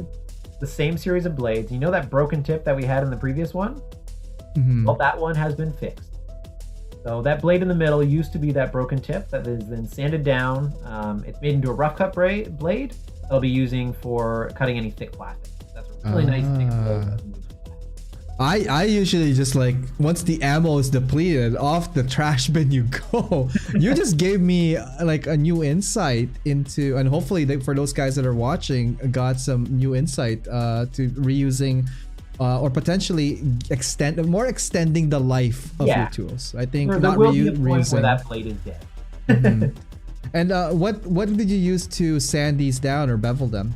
Well, if you go to the next slide, I'll show you. But wait, there's more. All right, what do we got here? 3 tools I use to achieve that and to actually sharpen my blades. The first is a carbide tip sharpener. So this is used for quick honing of hobby knives while I'm using them.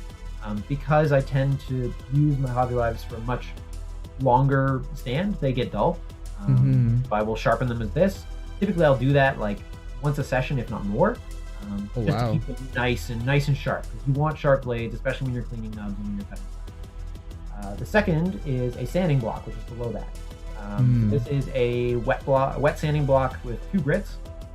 This can be used to both re-bevel a blade if you've got like a nick in it, or you find it's really not sharp enough and you want to go to town.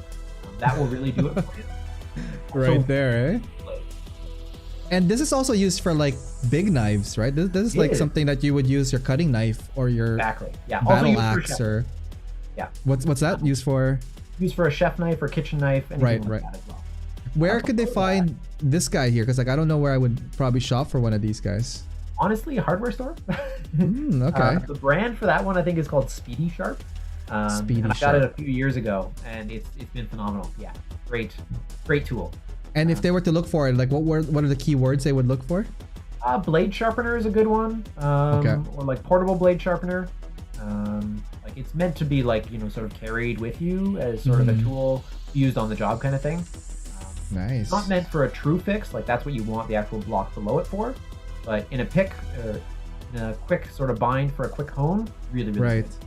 Wow, I might have to get myself one of these because like I go through knives fairly quickly. I replace my knife almost every episode of Backlog Builder. So just before I go on, I pop that out, pop a new one. But again, they're fairly cheap. Hang on, let me see if I can find. Yeah. So I got one at.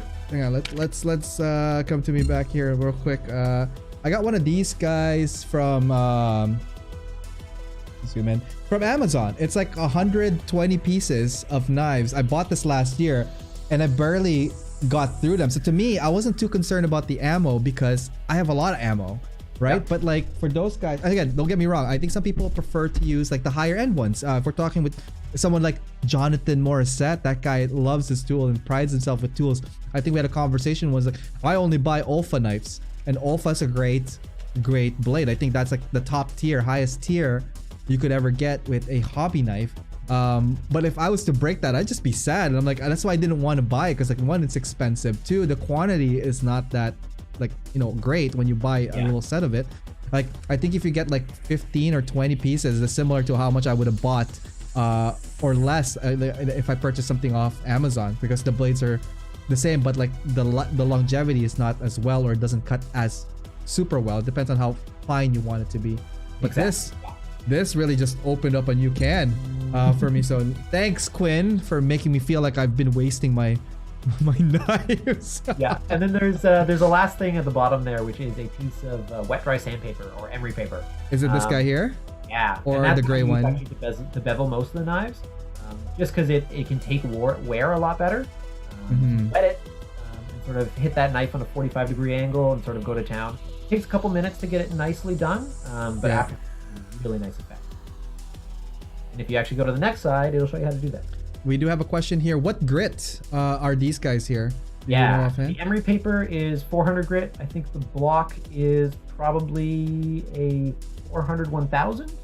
Sounds around there. Typically they double. Yeah. So they're pretty rough then, like 400, 200, that kind of. Yeah. The block can get pretty fine as it goes up to about 1000 grit. But yeah, this is sort of a shot of me actually beveling that.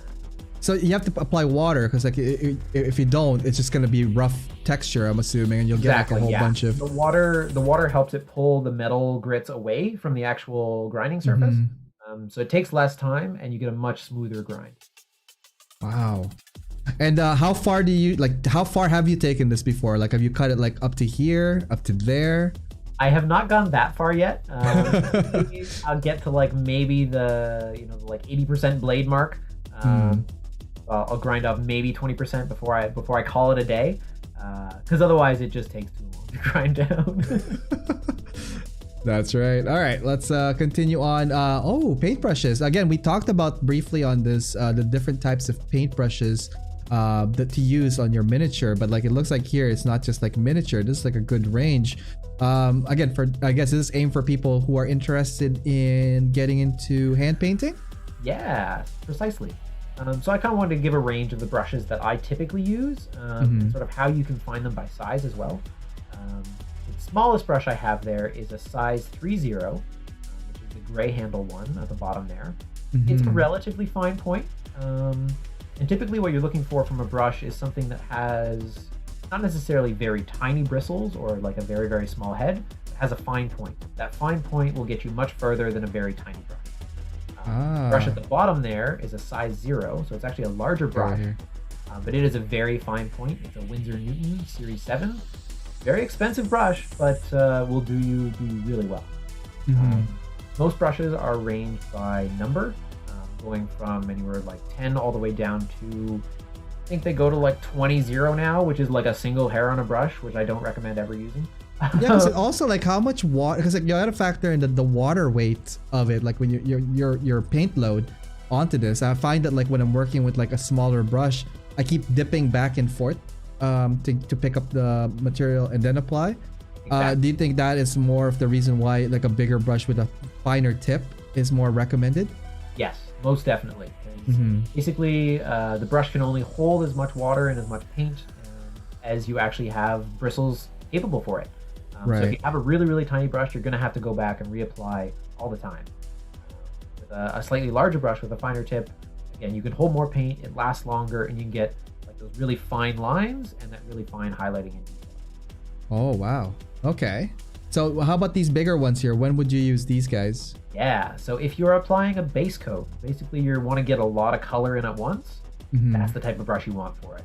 Essentially, you're using a brush for the job at hand, right? So if I'm really coloring a whole part, I'll go to a bigger brush, because you know what? I don't care about preciseness as much. I want to get color on there. Right. If I'm doing like large blends, Again, a big brush with a fine tip will be much better than a smaller brush that I would need to do many, many different layers. Ah, okay.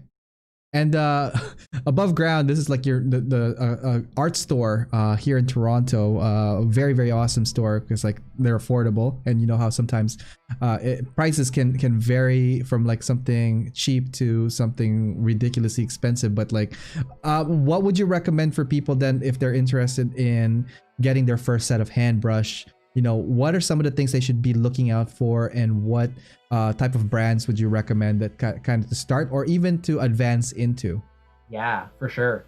So getting started, I definitely recommend going to your local art store and picking up their brand of brushes. Most art stores will have their own sort of specific brand, which is kind of just a no-name brand that they have put their label on. Typically, they will be synthetic hairs, which is perfectly fine.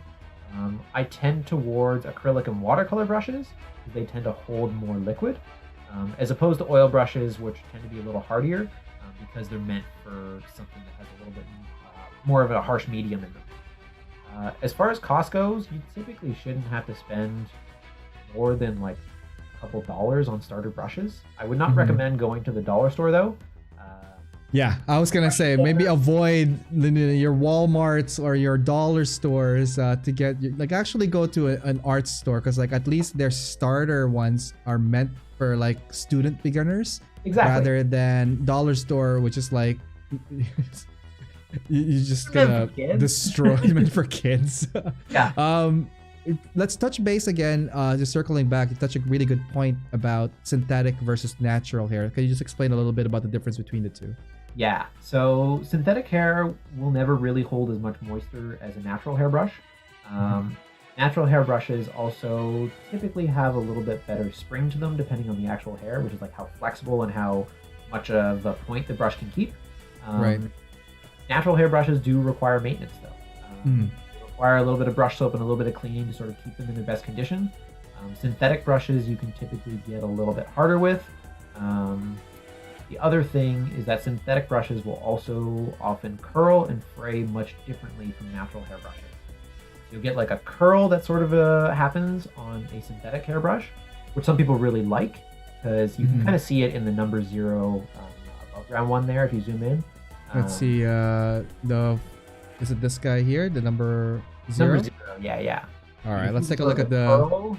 Holy cow, look at the zoom on this macro lens. Yeah, I know, right? I'll go up a little bit, Ariel. Where? These two? One more. One more? Okay, you see the curl developing there? That's because I've used too much on one end. That'll happen pretty much to all synthetic hair brushes that I've found at least. If you know how to use it, it can be very helpful because you can actually utilize it as a tool, or it can be very frustrating. So the one at the very bottom is a natural hair brush, much more expensive, as I said. It's like a $25 brush versus the around like $2 brushes. But it's natural hair. It has a beautifully fine point, and it will last a very long time. So there's many different types of brands out there. Some of the notable ones that I think are in the higher tiers, or if they will say if it's a student or if it's artist quality, right? Like those are the two separating classes between the two. They can just be labels too. I've seen some student brushes that are very high quality and some artist brushes that are very poor quality. Okay. Because like I was gonna touch base about like brand names. So like there's Winsor & Newton, there's Sable, there's Citadel, obviously their brand. There's like all the hobby branded ones as well. There's many different ones of them. Like, would you recommend something if that's more by an artist grade, like as in like Sable or Winsor & Newton, or should people that are into the miniature hobby or like the scale model trying to get into the hand painting go towards more of like a hobby, like the hobby company made brushes like Citadel, Tamiya, etc.? Honestly, they're pretty comparable. Winsor & Newton Series 7 brushes are pretty much the best brushes on the market. They're really nice. They're all handmade, which is phenomenal. And they're really great. Right. Between there, Winsor & Newton does a couple lower series brushes, which are also very nice. The Citadel brushes are pretty decent. They're also natural fiber.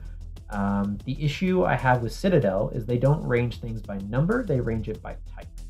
By type. They have like a small brush, a medium brush, and a large brush, or several different things. They have like a large base coating brush, which they recommend for doing base coating on large models. Oh wow, okay. Hard to judge what that actual brush does for you.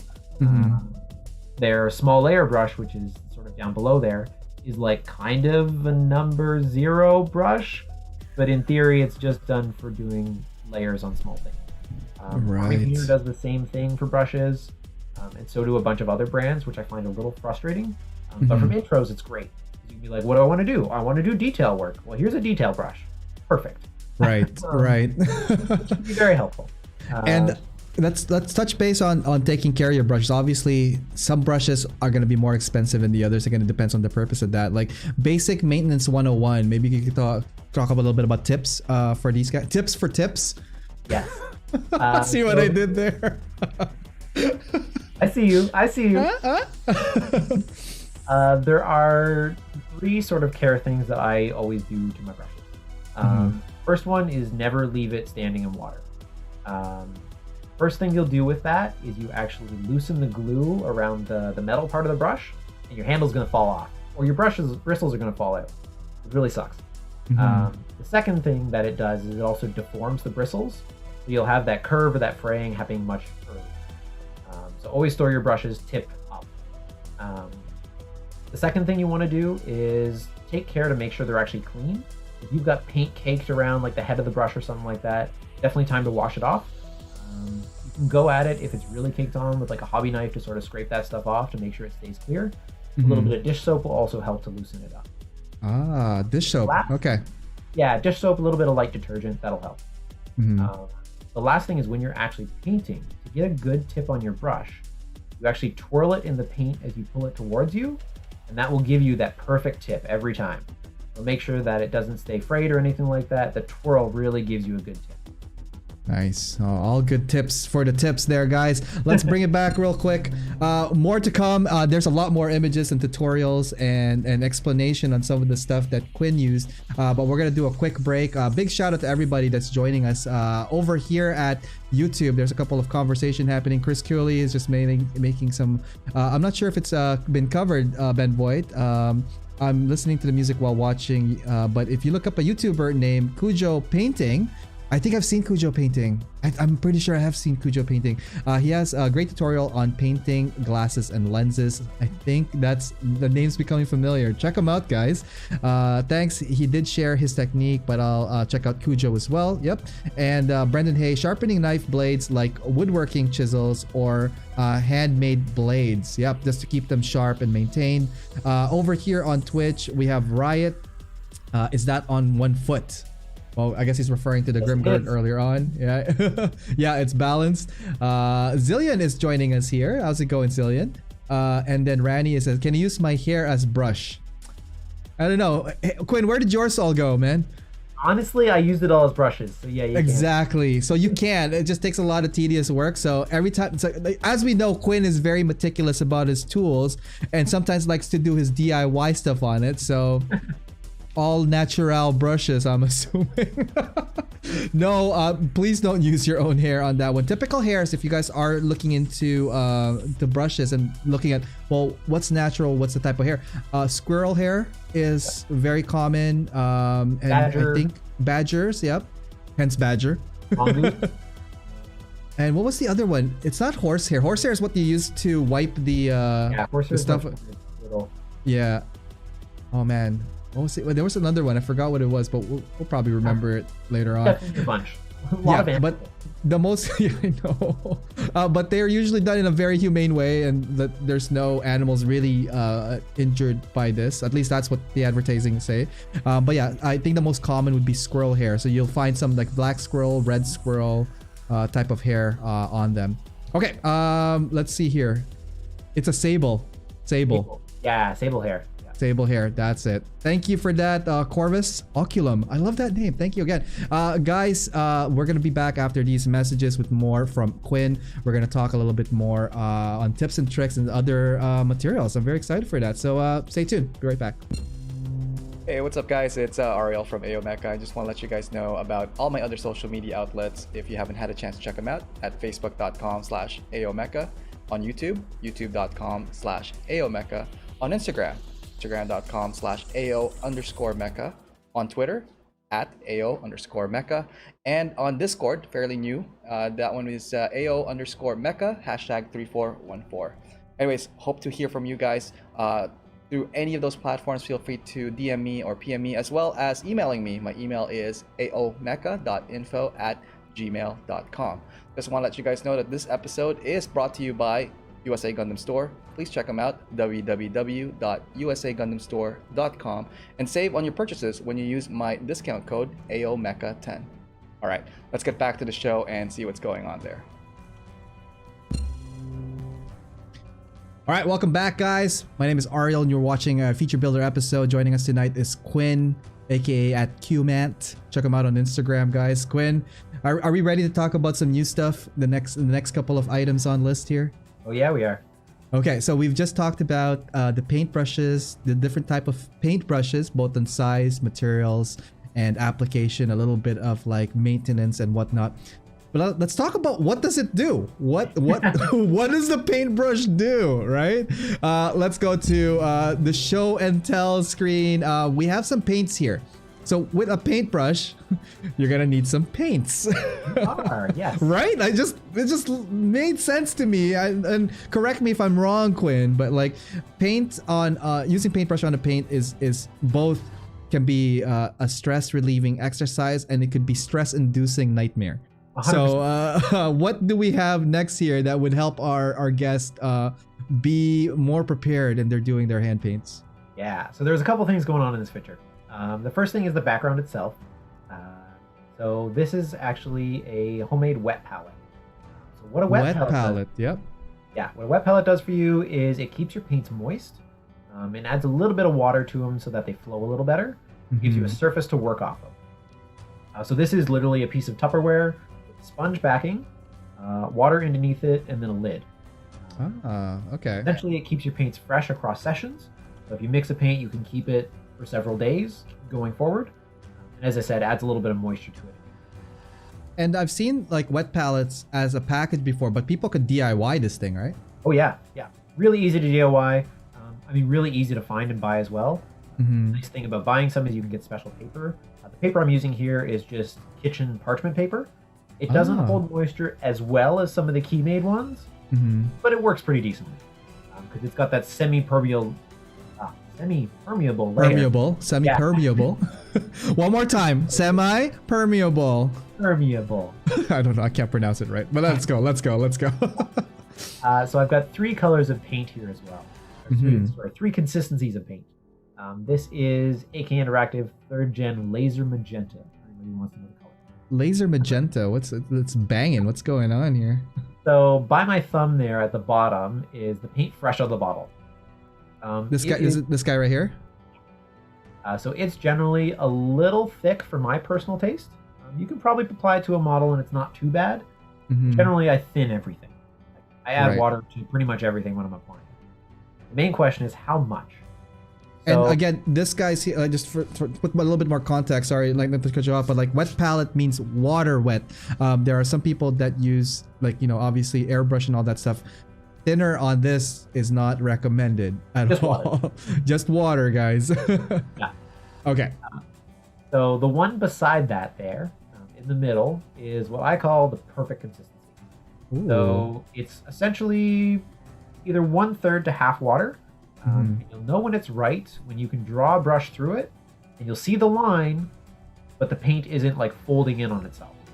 Right. Okay. Too watery, you'll draw a line and the paint all fills in immediately. And that's the one at the top here. You got a lot of bleeding around the edges. It's very watery. That one's going to be very hard to apply to a model. It's not going to stay where you want it to. It's going to go on very, very thick. Okay. It can be useful for some stuff.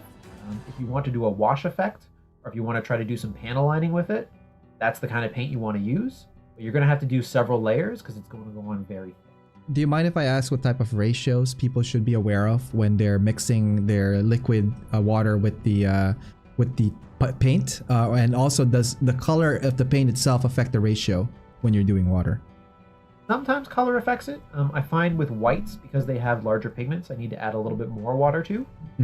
Okay. but most colors are pretty good. Some like brighter colors like yellows and oranges, you want to add a little bit less water to, because they go on very thin already.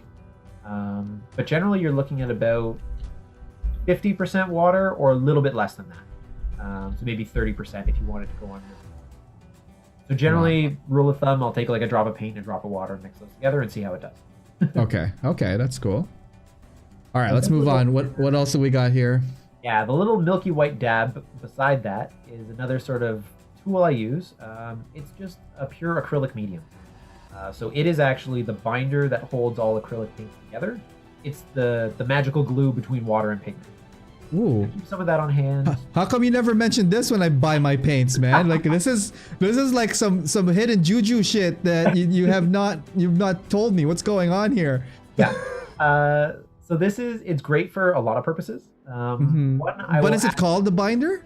It's acrylic medium. It's called acrylic medium. Okay. Vallejo will call it a thinner medium. Citadel will call it Lamian medium. Most other cases, I think Army Painter calls it like a war paint or a quick shade medium.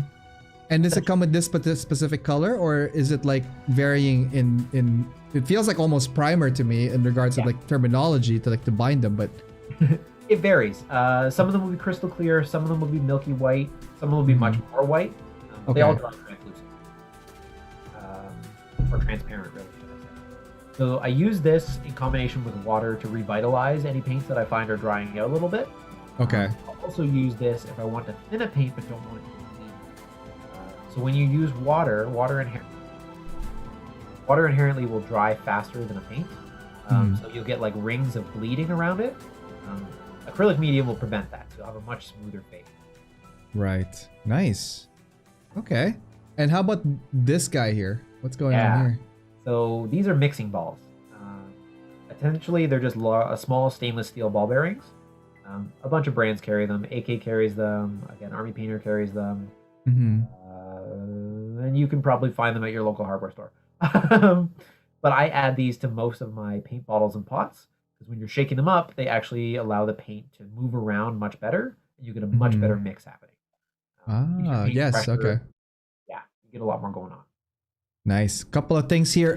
First off, let's go take a look at YouTube real quick. Neon Wave. Oh crap, I'm late. What did I miss? Not much. Just him and his like weak ass miniatures. They call them painting. I don't know. No. We covered miniature. We covered some Gundam. The Grimgird was definitely one of my featured ones. Favorite on the slide so far. There's going to be a little bit more Grimgird actually in the next couple of slides, guys, so stay tuned. We have Mike Silbor here. Any tips for enamel hand painting for small details? How is it different from using acrylics and lacquers? So it's relatively similar. The big difference is the thinner that you're using. So you still want to thin enamels. You're going to have to be careful to the ratio though, and you're going to have to actually clean your brush with a solution as opposed to just with water. Right. Other than that, the techniques are relatively simple. And a question for you, I guess, and correct me if I'm wrong, enamel paints, right? Like when you're cleaning your brush with enamel thinner, does that affect the synthetics and the hair in a negative way? Like how often should people be aware of like when you're cleaning it with enamel? Yeah, so natural hair brushes typically don't like enamel that much because it'll strip them of their natural oils. So synthetic brushes are probably the way to go. Fairly certain on that. Correct me if I'm wrong. I'm leaning on synthetic because like obviously you don't want to spend or potentially wasting material such as natural hair, which is a lot more maintenance than synthetic. Synthetic I think is also cheaper in price just because it can be mass produced, and like the maintenance on that, like sure you dent it, but like the price of reacquiring another one later on is relatively cheaper than say the natural hair brushes. So keep that in mind when you're working with enamel. That's from Mike Silber. Over here, Ben Voigt, he's asking, is it the same as MIG's transparator? I guess he's talking about the medium here. So there are a couple of companies that do a similar thing. Vallejo also does a glaze medium, which are actually combining to create a translucent paint. Acrylic medium in and of itself won't create a translucency for you. It'll essentially just separate out the pigments, which means you'll have a more spotty paint. However, you could definitely use it in combination to create sort of that glaze effect. It's something you have to experiment with. I haven't experimented with it in range. It'd be certainly worth trying. Definitely, definitely. Okay, cool. So we talked about balls and tips. What's next on our? So on the far left here, you've seen that I've marked up my thumb with some lines. So I do this for I thought that was just like an emo kid's arm here. So yeah. So when I'm painting miniatures, especially, you want to control the level of paint on your brush. A lot of paint on your brush can be great for doing coverage. It won't be great if you're doing really fine lines or you want to do that small dot. Right. I typically wipe it off either on paper towel or my finger or a fingernail. Paper towel is great, but it absorbs a lot of moisture. So if you want to get that thinness without losing all your moisture, something that is relatively dry, like will. So you have dry hands. That's what you're trying to say. All right. Your build shows. It also controls sort of the line that you think you're going to get. You can get sort of a sketch beforehand on how you think that line is going to draw. Right. Super useful before applying it. Awesome. All right. Hopefully those are helpful, guys. Are we going to go to the next one, or do you have something more on this guy here? Go for it. All right. Let's hit it. All right. Some effects here. What are we going to talk about next with these guys here? Yeah. So this is sort of some of that stuff put into practice. So this is achieved all with hand painting. With thin layers and then mixes of paints. So similar to the eye effect, you start with a darker color to get that color wash. So this is with a very thin paint, and then you go with a more opaque paint, in this case mixed with a little bit of white to get that sort of blended lit effect. Wow, nice. So again, Very just all nice. achieved with layers and a little bit of color variation. Cool. And that's also like forced light color. We were talking about light play earlier on. I just want to touch base that like this one here, if you want something to illustrate further that it has like some kind of color glow properties, you will reflect that onto the surface it's hitting. Exactly. Really cool stuff here and really nicely executed. Okay, cool. Are we going to the next one? Yeah. All right, so we have some walls here. What are we looking at, Quinn? Yeah, so this is a heavier example of sort of a wash effect that you can achieve with a thin paint, like a heavily thin paint, or the actual washes that a lot of brands make. So to the left there is a purely primed piece in that sort of ivory bone, and to the right I've applied a heavy brown wash to it. This goes into all of the sort of nooks and crannies. It's something that's done a lot in miniature painting. But I find because of the large surfaces on Gundam and Mecha isn't applied as often. Right, yeah. Unless it's on the diorama itself. Like if it's an actual building, it would be applied to. But like on the kit itself, it's like what, more of a detailing piece rather than a full? Yeah. It's very useful on those very small details. Or if you actually want to achieve a little bit of a different effect from panel. Right, okay. Nice. And again, so these are all primed pieces before you apply your paint to it, right? Correct, yeah. And for washes, for those who might not be familiar with wash, can you just give like an example of how to achieve a wash, I guess, medium for this? Yeah. So if you want to make your own washes, generally, I would say you want to apply probably about 60 to 70% water to a paint, and then some of that acrylic medium so it doesn't bleed. Some of the washes that brands make will apply just a little bit better right out of the bottle because they've been specially formulated to do so. Right. Citadel brand washes in particular I really enjoy. Vallejo also has a really great brand of washes. Nice. And you guys could achieve this as well with just some patience and practice. But it looks really cool. It makes everything stand out. And also, depending on your light play, you could achieve like really nice forced lighting and give this like a nice 3D effect when applied. So cool stuff. All right, let's go to the next one then. Brushes. We're back to brushes. What happened here? So these are the brushes that have gone through the ringer and they have they've seen a lot. They're not so good anymore, but they're used for a really awesome technique called dry brushing. Dry brushing. Sanchez, very familiar with dry brushing. Nicholas Tejada Sanchez uses a whole bunch of dry brushing techniques, especially when he's doing his weathering. So walk us through. How would you use it then? Yeah, so dry brushing is achieved by essentially what you know from the name.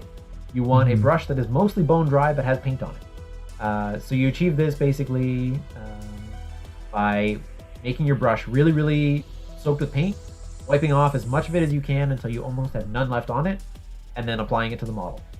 What this will do is hit all of the raised areas. So on the right you have the washed one, and on the left you have the dry brush. Now it looks like it's back. Yeah, I was gonna say, like, how can we tell? Where's the difference here? What's a good example of dry brushing? This is a heavy dry brush. What I've done here is I've left all the dark parts from the wash. I've hit all the raised areas with that bone. So right here, for example, like anything that's like popping out, right? Exactly, yeah. But that bone color is kind of what I wanted. So you have that difference of depth. Now, if you go back to the brushes, I've actually turned some of my old bad brushes into dry brushes. All right, let's walk it through. What do we got on these brushes here? So at the top and the very bottom, I've taken a brush that's already dead and literally cut it down, which is a carnal sin. I don't ever recommend it. But to turn it into a smaller dry brush can be really useful, because sometimes you just want to get a small area, right? Especially if you want to hit, like, a computer panel or a little piece of armor or something like that. You need that finer sort of little area versus the large dry brushes that are usually. Well, it's good for scale too, right? Like you would probably use something a lot smaller relative to like the scale you're working with. You're not going to be using something big like this on the scale that's like something small, right? Exactly. And then if you go to the 2 slides ahead, you can see what dry brushing looks like. Really, really done. So behind it you have that sort of first bone layer, and then in front of that you have an ivory that I added on top. So now you can see sort of the contrast from the real dark stuff to the really, really bright bone. And that gives you that sense of color and that sense of light. Let's take a look at it here. And so some of the stuff that I could tell that you've hit with your dry brushing would be like the corners here, for example. These guys here, anything that's like beveled above, or and at the back you can still see how the washes are retained. Very nice. So that's how Nicolas Teodo Sanchez does all of his pieces. That's his secret. That's a secret, guys. You heard it here first. Nicolas Teodo Sanchez is not a god. He's but a man. And Quinn here is just he is a god of dry brushing. I will say that. I will 100% say that. Awesome. We have a couple of comments here from Rani over at Twitch. Any tips for hand painting us with shaky hands? Yeah. I know actually a lot of people who suffer from shaky hands that do hand painting. The first thing I can say is forgive yourself. You're going to make mistakes. It happens even if you don't make shaky hands. Right.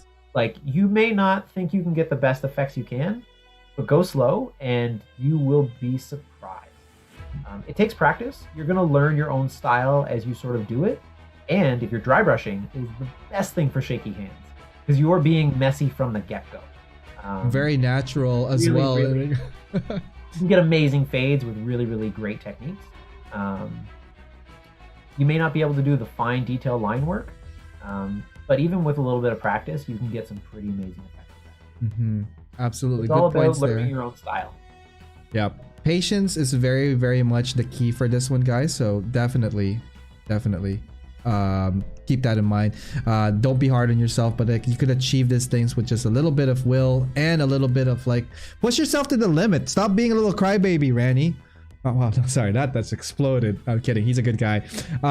Corvus Oculum just said on YouTube, check out Fine Details with Taliesin and Jeffe Mini Primetime. They cover technique using an elastic band that helps people paint with hand tremors. Oh, that's cool. Very good point there, Corvus. Thank you for sharing that. Let's see here. Neon Wave from YouTube. He's a man, not a god. Rambo video game quote. Oh man, awesome stuff here. Are we proceeding on with the next, or do you have anything else you want to touch base with this image here? Okay, cool. Ooh, I know what this is. It's the stuff that you pack stuff with. This is like what comes in those boxes that you travel with for your miniature. Exactly, yeah. So as a miniature builder, I'm lucky because I have access to a lot of foam. It comes in almost every package. Your display or your travel cases come with it. And it also serves as a fantastic tool for weathering. Nice. It was my first sort of deep foray into it with the Grimguard. What I essentially did was I took a foam piece, ripped off the sort of edges and stuff like that to make it that sort of rough, 1 second. Sorry.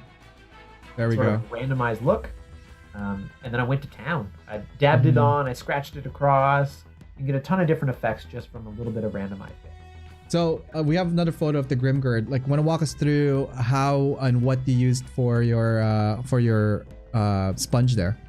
Yeah, so I took the deep brown, I dabbed it in the paint, and then I went lightly across the edges. And that gave me like those little speckle effects. So I guess like somewhere here. Yeah, a little bit to start with. And it gave me a little bit of edging on some areas.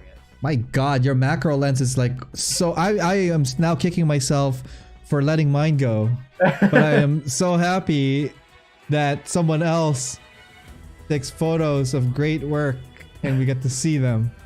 Well, Ariel, I have a sweet macro lens. If you want some photos taken of some great works, you just let me know. I might take you up on that offer. Going back to the sponges.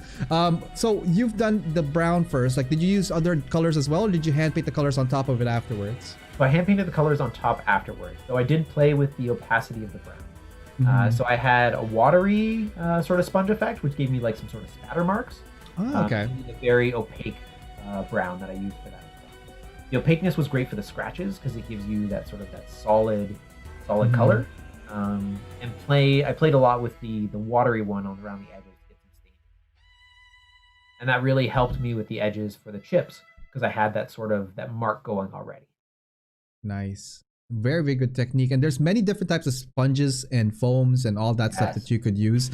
This one just has like very, very tight, like, holy cow, look at the detail on this.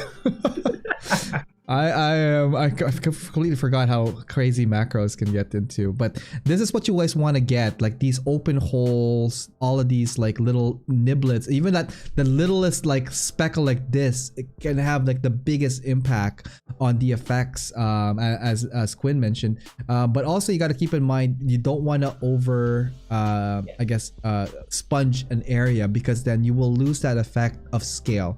Keep in mind, guys, scale modeling, scale, that is the main word when we're trying to achieve something here.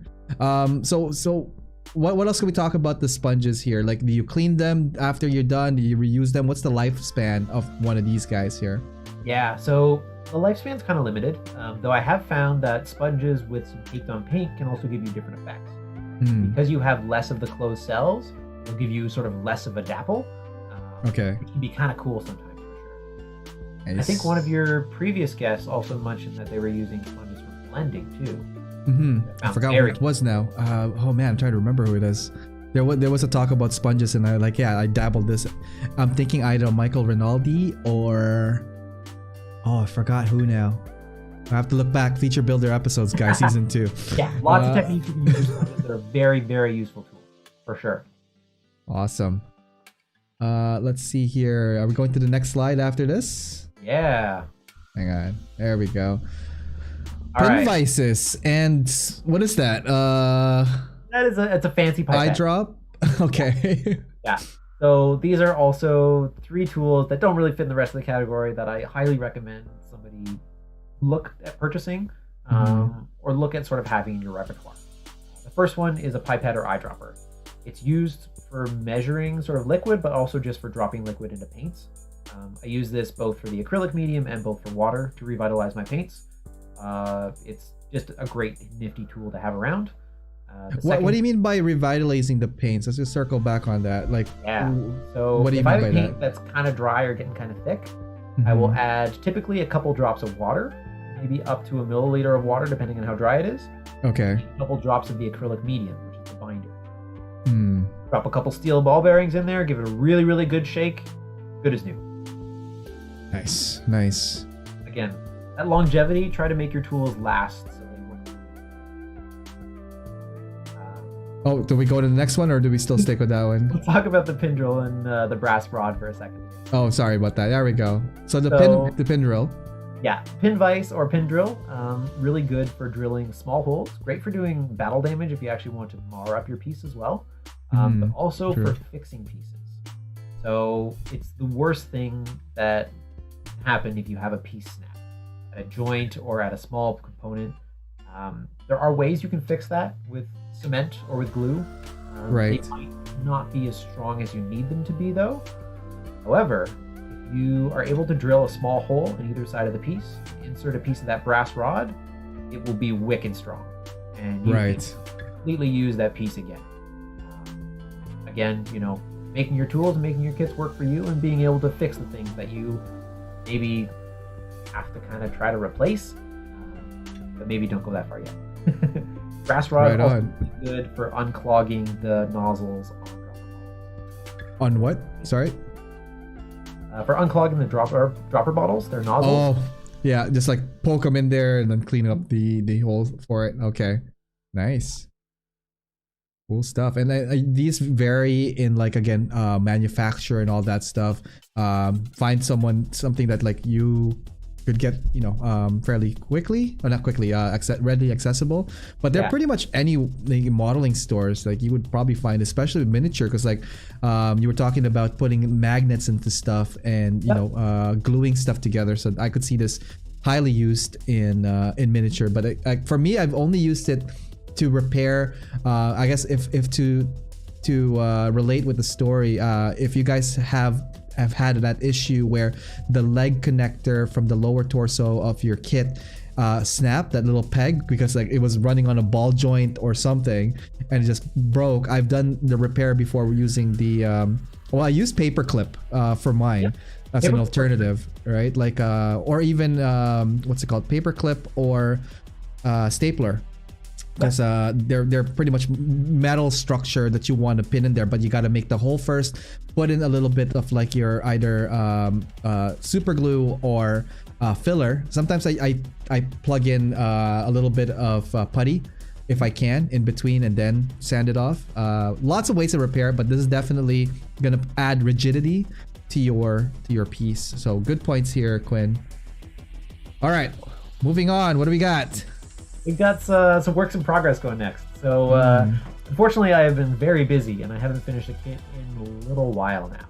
I think it's been a couple of months since anything's actually been done. Cool. Let's talk about concepts. What do you got going here? Yeah, this is a concept for the Canadian challenge for the Mecha Build-Off, Mecha Showdown, or the Canadian Build-Off. There you go. That's okay, great Canadian Build-Off. Okay. Yeah, that's happened in the past couple of months. It was going to be a Loto conversion, armor plates put onto a strike frame, and currently it's just a tool holder. Awesome. Well, it's more than a straight build, I'll give you that. yes. More than a straight build. It's going to take a lot of work to get it to its final point, but it'll come in due time. Nice. Well, you better finish this. I think this is a good New Year's resolution. Maybe finish what you started. Yeah. That would be nice. I would love that. That'd be great. Awesome. I'm having this guy like fully transformable into a like similar tank pose to the Loto. There's a lot of ambition going on there. Digging it. Okay, the next one's here. Again, I've seen this before and they're amazing, by the way. Let's talk about your next couple of work in progress. What do we got? Yeah, so this is a concept piece for the Mecha Showdown challenge. That was happening or is happening in the near future. Still is? We just don't know when. It's happening in the near future. Absolutely. So this is a build off of the Comp for Amazing. And I wanted to do a sort of different kind of paint style on this, working with both metallics and opaque acrylics. Kind of using the black to light paint style I did with the Raisho from the Infinity line. Oh, I'm just looking at it right now. You actually hand painted the darker colors, but it's the darker green. Oh, cool. Yeah.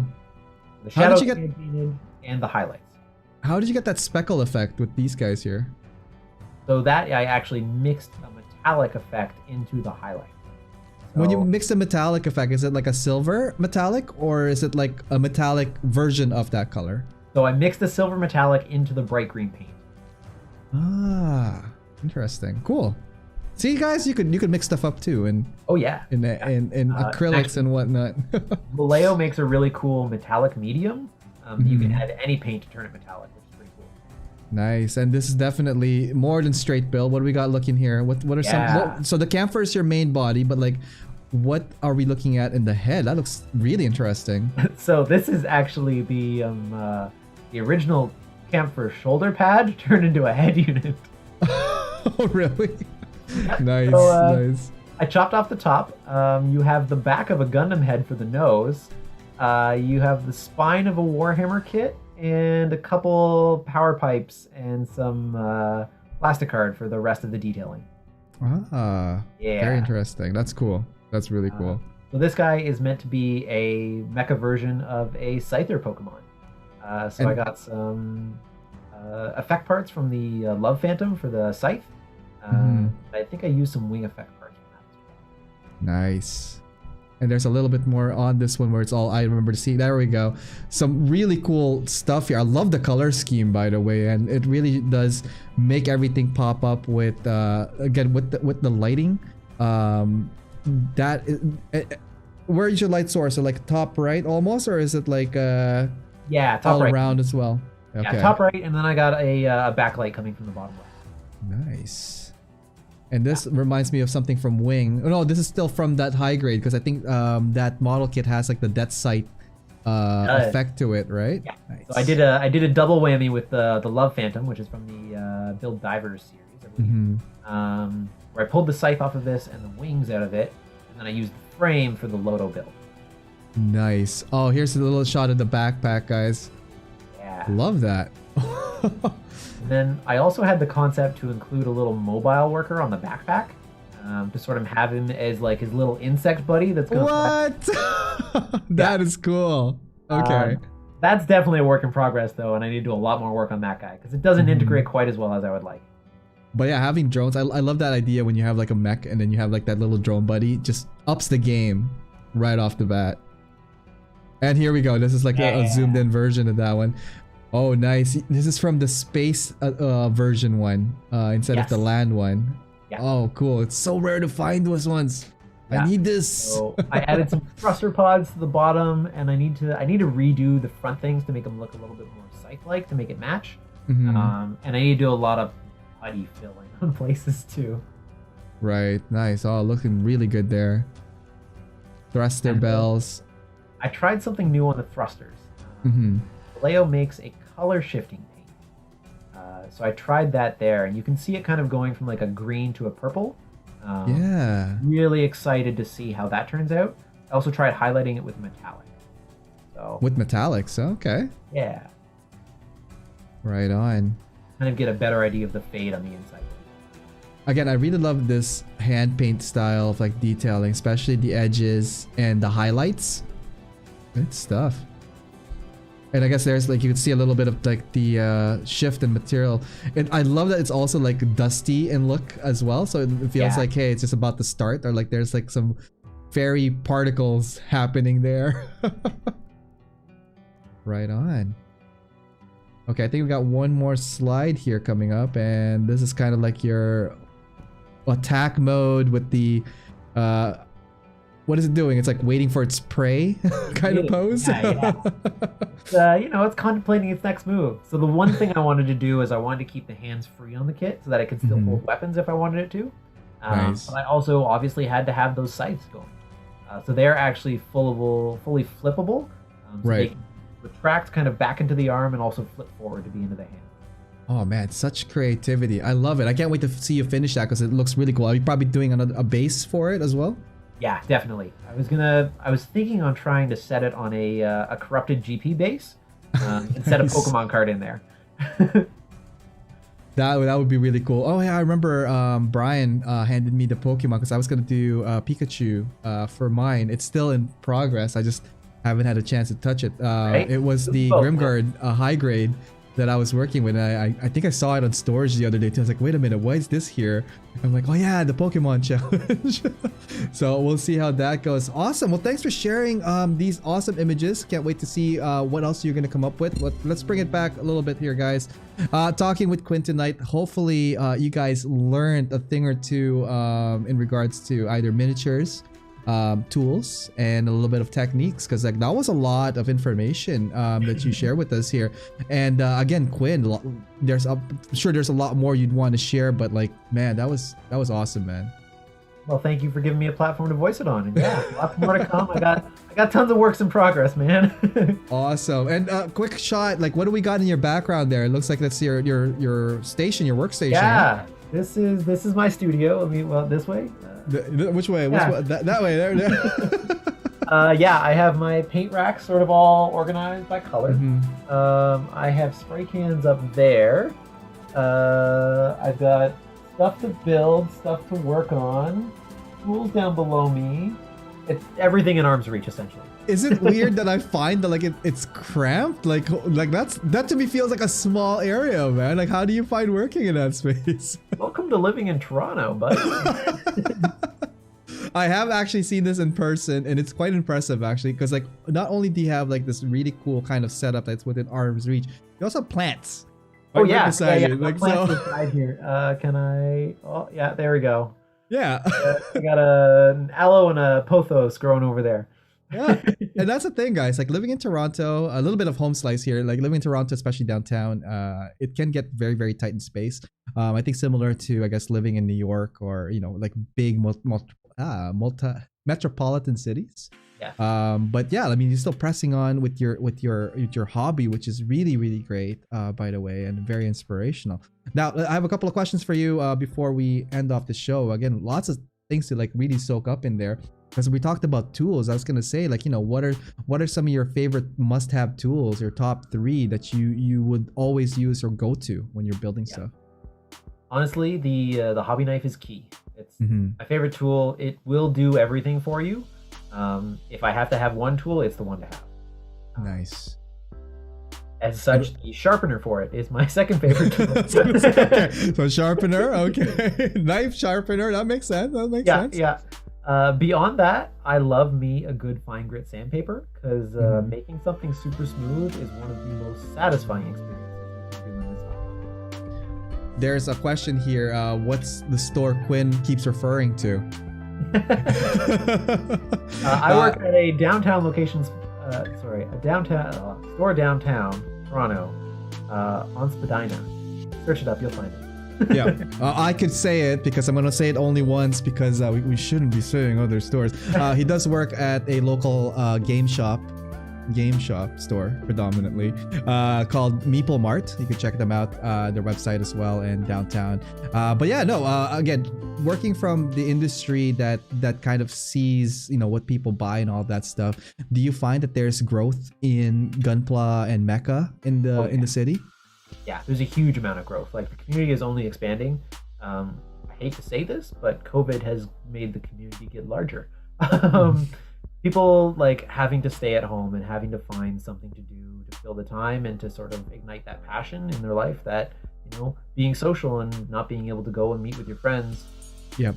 Gunpla can fill that void. It can also serve as an article for you to join communities, for you to get that interaction that you might not get otherwise.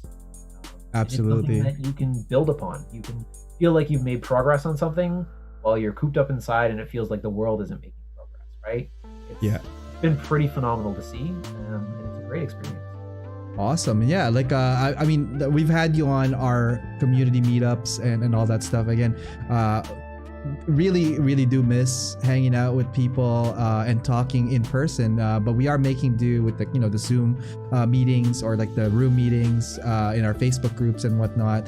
But yeah, like how about this? Here's a good question. Like just segue for communities and building, for people that are kind of new to the hobby or want to get into the hobby, both in miniature or in Gunpla and model kit. Like, do you have any kind of advice and sound words that you could give to these guys to make their experience enjoyable and something that they could grow into? Yeah. First thing is, don't be intimidated by people who are doing like phenomenal works or people who have been in it for a while, because you're always going to have those people who are leagues ahead of you. Treat them as inspiration, not as competition. Right. And honestly, take the dive. Like, if you think something is cool, don't let anybody hold you back. Don't let them tell you that it's nerdy or it's lame or it's something that's kind of silly. It's a toy. It's all those things, but it's also so much more. Absolutely. I have learned so many transferable skills from this hobby. I have learned how to take care of myself, how to take care of tools, how to fix things, how to be self-sufficient, how to be like creative, and it gives you a platform to not only do those things but also share them with somebody. Absolutely. And there's a lot of like social media groups and all that stuff, especially Side 6. I don't know if you guys heard this. It's really, really good group facebook.com/group/side6. But again, like don't be as like to your point, Quinn, I completely agree. Don't be scared, share your work, get that correct feedback. Just for warning, obviously there's going to be those people who might not be as positive. Ignore them. They don't know nothing. Don't be trapped in those toxic environments or elitism and all that stuff, because that usually drives the community down, and that's not what it should be about. It should be a stress-free environment and some place that you could be creative. Art is an expression of your thoughts and emotions, guys. So don't be scared of that. And you'd be surprised at how many people could connect. Because like the first time I met Quinn, I'm like, oh, there's this miniature guy telling me what the fuck I'm gonna do for my plamo now. It turns out, you know what? He's right. he is absolutely right. So I see Ariel also showing me up on all his airbrushing skills, and I'm like, I don't even know how to start that. So I just blend this with this and this, and then I'm looking at his like, well, how did you do that? Like, yeah, so there is like the cool thing about the community, I think, Quinn, is just like the amount of diverse skill set individuals possess and how much you can learn off people. That's what I really like about the community, and like meeting people like you on this. And again, feature builder episodes are meant to be showcasing people that have diverse skills. And again, just don't, so that it's just clear that, like, I want to diversify. There's going to be more diversity in the shows coming up, and having Quinn here, amazing topics, Quinn. I really was blown away by the tools and the tips and tricks, as well as that Grimgird we were just talking about. I did not know that you did not do battle damage on that one, just because like so impressive with the light play and all that. Good stuff. Okay, so we're approaching the near end of our show. Where could they find you if they want to check out some of your work and your art? You can find me on Instagram at QMant, which I think has been linked, I don't know, everywhere here. Yeah. MANT. That's right. 5 letters. 5 letters? I don't know, man. That's a lot to retain and process. Don't post there as much as I want to, but I will post more going forward. Awesome. How about some forward thinking? Is there any projects or kits that you're looking forward to the most in 2021? Yes. I'm looking forward to finishing that Mecha Scyther. I've got a Turn A I'm working on as well, which I think is going to be awesome. And I've got a set of Wodoms, which I'd really like to finish up too. How many Wodoms do you have now? I've got 3 Wodoms. I think you need more, man. I'm you don't have any 5. I'm not gonna lie. You know what? If I wasn't gonna use mine, I'd probably just donate to you.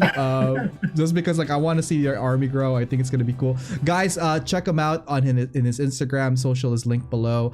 Quinn, stay on the line after the show. We should have a quick chat about what some stuff, because like it was so awesome having you here again. Thank you so much for joining us and sharing a little bit of like some slice of information, slice of creativity, slice of like, hey, don't throw away your knives just yet, kind of thing, right? Don't throw away your awesome. brushes yet either. I know, right? Do you have any final words for our folks here that's watching? Thank you to everybody who is watching. I hope you learned something from that, and I hope you enjoyed. And thank you very much to Ariel for hosting. Awesome. All right, say bye to everyone, and we will see you in a bit, Quinn. Thank you again. Cheers. Later, all. All right, guys, that was Quinn, and wow, there's a lot of topics talked about there. It's not just like the mecha and the model kits, but like tools, tips and tricks, different ways to paint, or hand paint rather. Like I'm not a very big hand painter guy, because like I think the only time I hand paint stuff are like the battle damages, like the little dings in the corners and whatnot. But like this is definitely a big inspirational eye-opener. Hopefully you guys there that are watching who are into miniature pick up miniature as well, or vice versa. If you're into miniature, pick up gunpla. I think it's going to be a cool, fun challenge and change of scenery and expand your skills, transferable skills, I might add, to other platforms and mediums. So guys, hopefully that show was informative, entertaining. There's more to come. However, that was the second last episode to our season 2 finale. Next week is our season 2 finale for Feature Builder, and I have a very big announcement of the guests on that one. We're still working so hard to get the show as best as we can. Guys, I promise you, next week is going to be a big show. Huge show. season finale, season 2 of Feature Builder. This week, Monday and Wednesday, we have one more. I think we're gonna work on a master grade. You're gonna find that out on Monday. We're gonna do Monday 8 p.m. again. Start Backlog Builder. It's a master grade, and you're gonna have to. It's gonna be awesome. Shout out to Skyers if you're watching this, because it's gonna be something that you'd like to, like for me to build along to. Did I say that right? Tuesday also, new audio ammo is dropping, a new track every week. So far since, oh my god, like how many tracks do we have now? I think we're over 16 tracks on our audio ammo playlist. If you guys have not checked that out, Audio Ammo playlist is my YouTube playlist. It's free for use music that we create for the show. And also, if you guys are vloggers, content creators, or project makers and you're looking for audio to use, please consider checking out the Audio Ammo playlist over at youtube.com/AOMecha. Okay, are we all caught up? Don't forget, Thursday, 8 p.m., Mecha Pew Pew, new episode. 0079 is our topic. Oh, you heard it here first, but we're going to be making all the announcements in the coming week, most likely on Tuesday. There will be no Twitch stream on Tuesday because I'm still working on the Mecha Pew Pew stuff. So again, weird schedules happening, but guys, season 3 is in the works, just to let you know. And I can't wait to show you guys all the new cool stuff that we're going to revamp for the show. Is that it? Oh, is everybody caught up? I think everybody's caught up. Cool.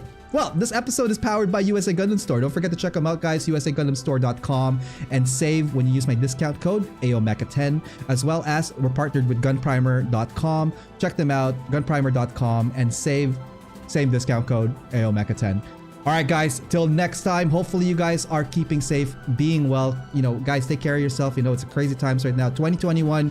Let's do this together. Let's build together. Keep moving forward. All right. All right. So till next time, guys, have a good evening. Have a good day. We'll see you soon. See ya.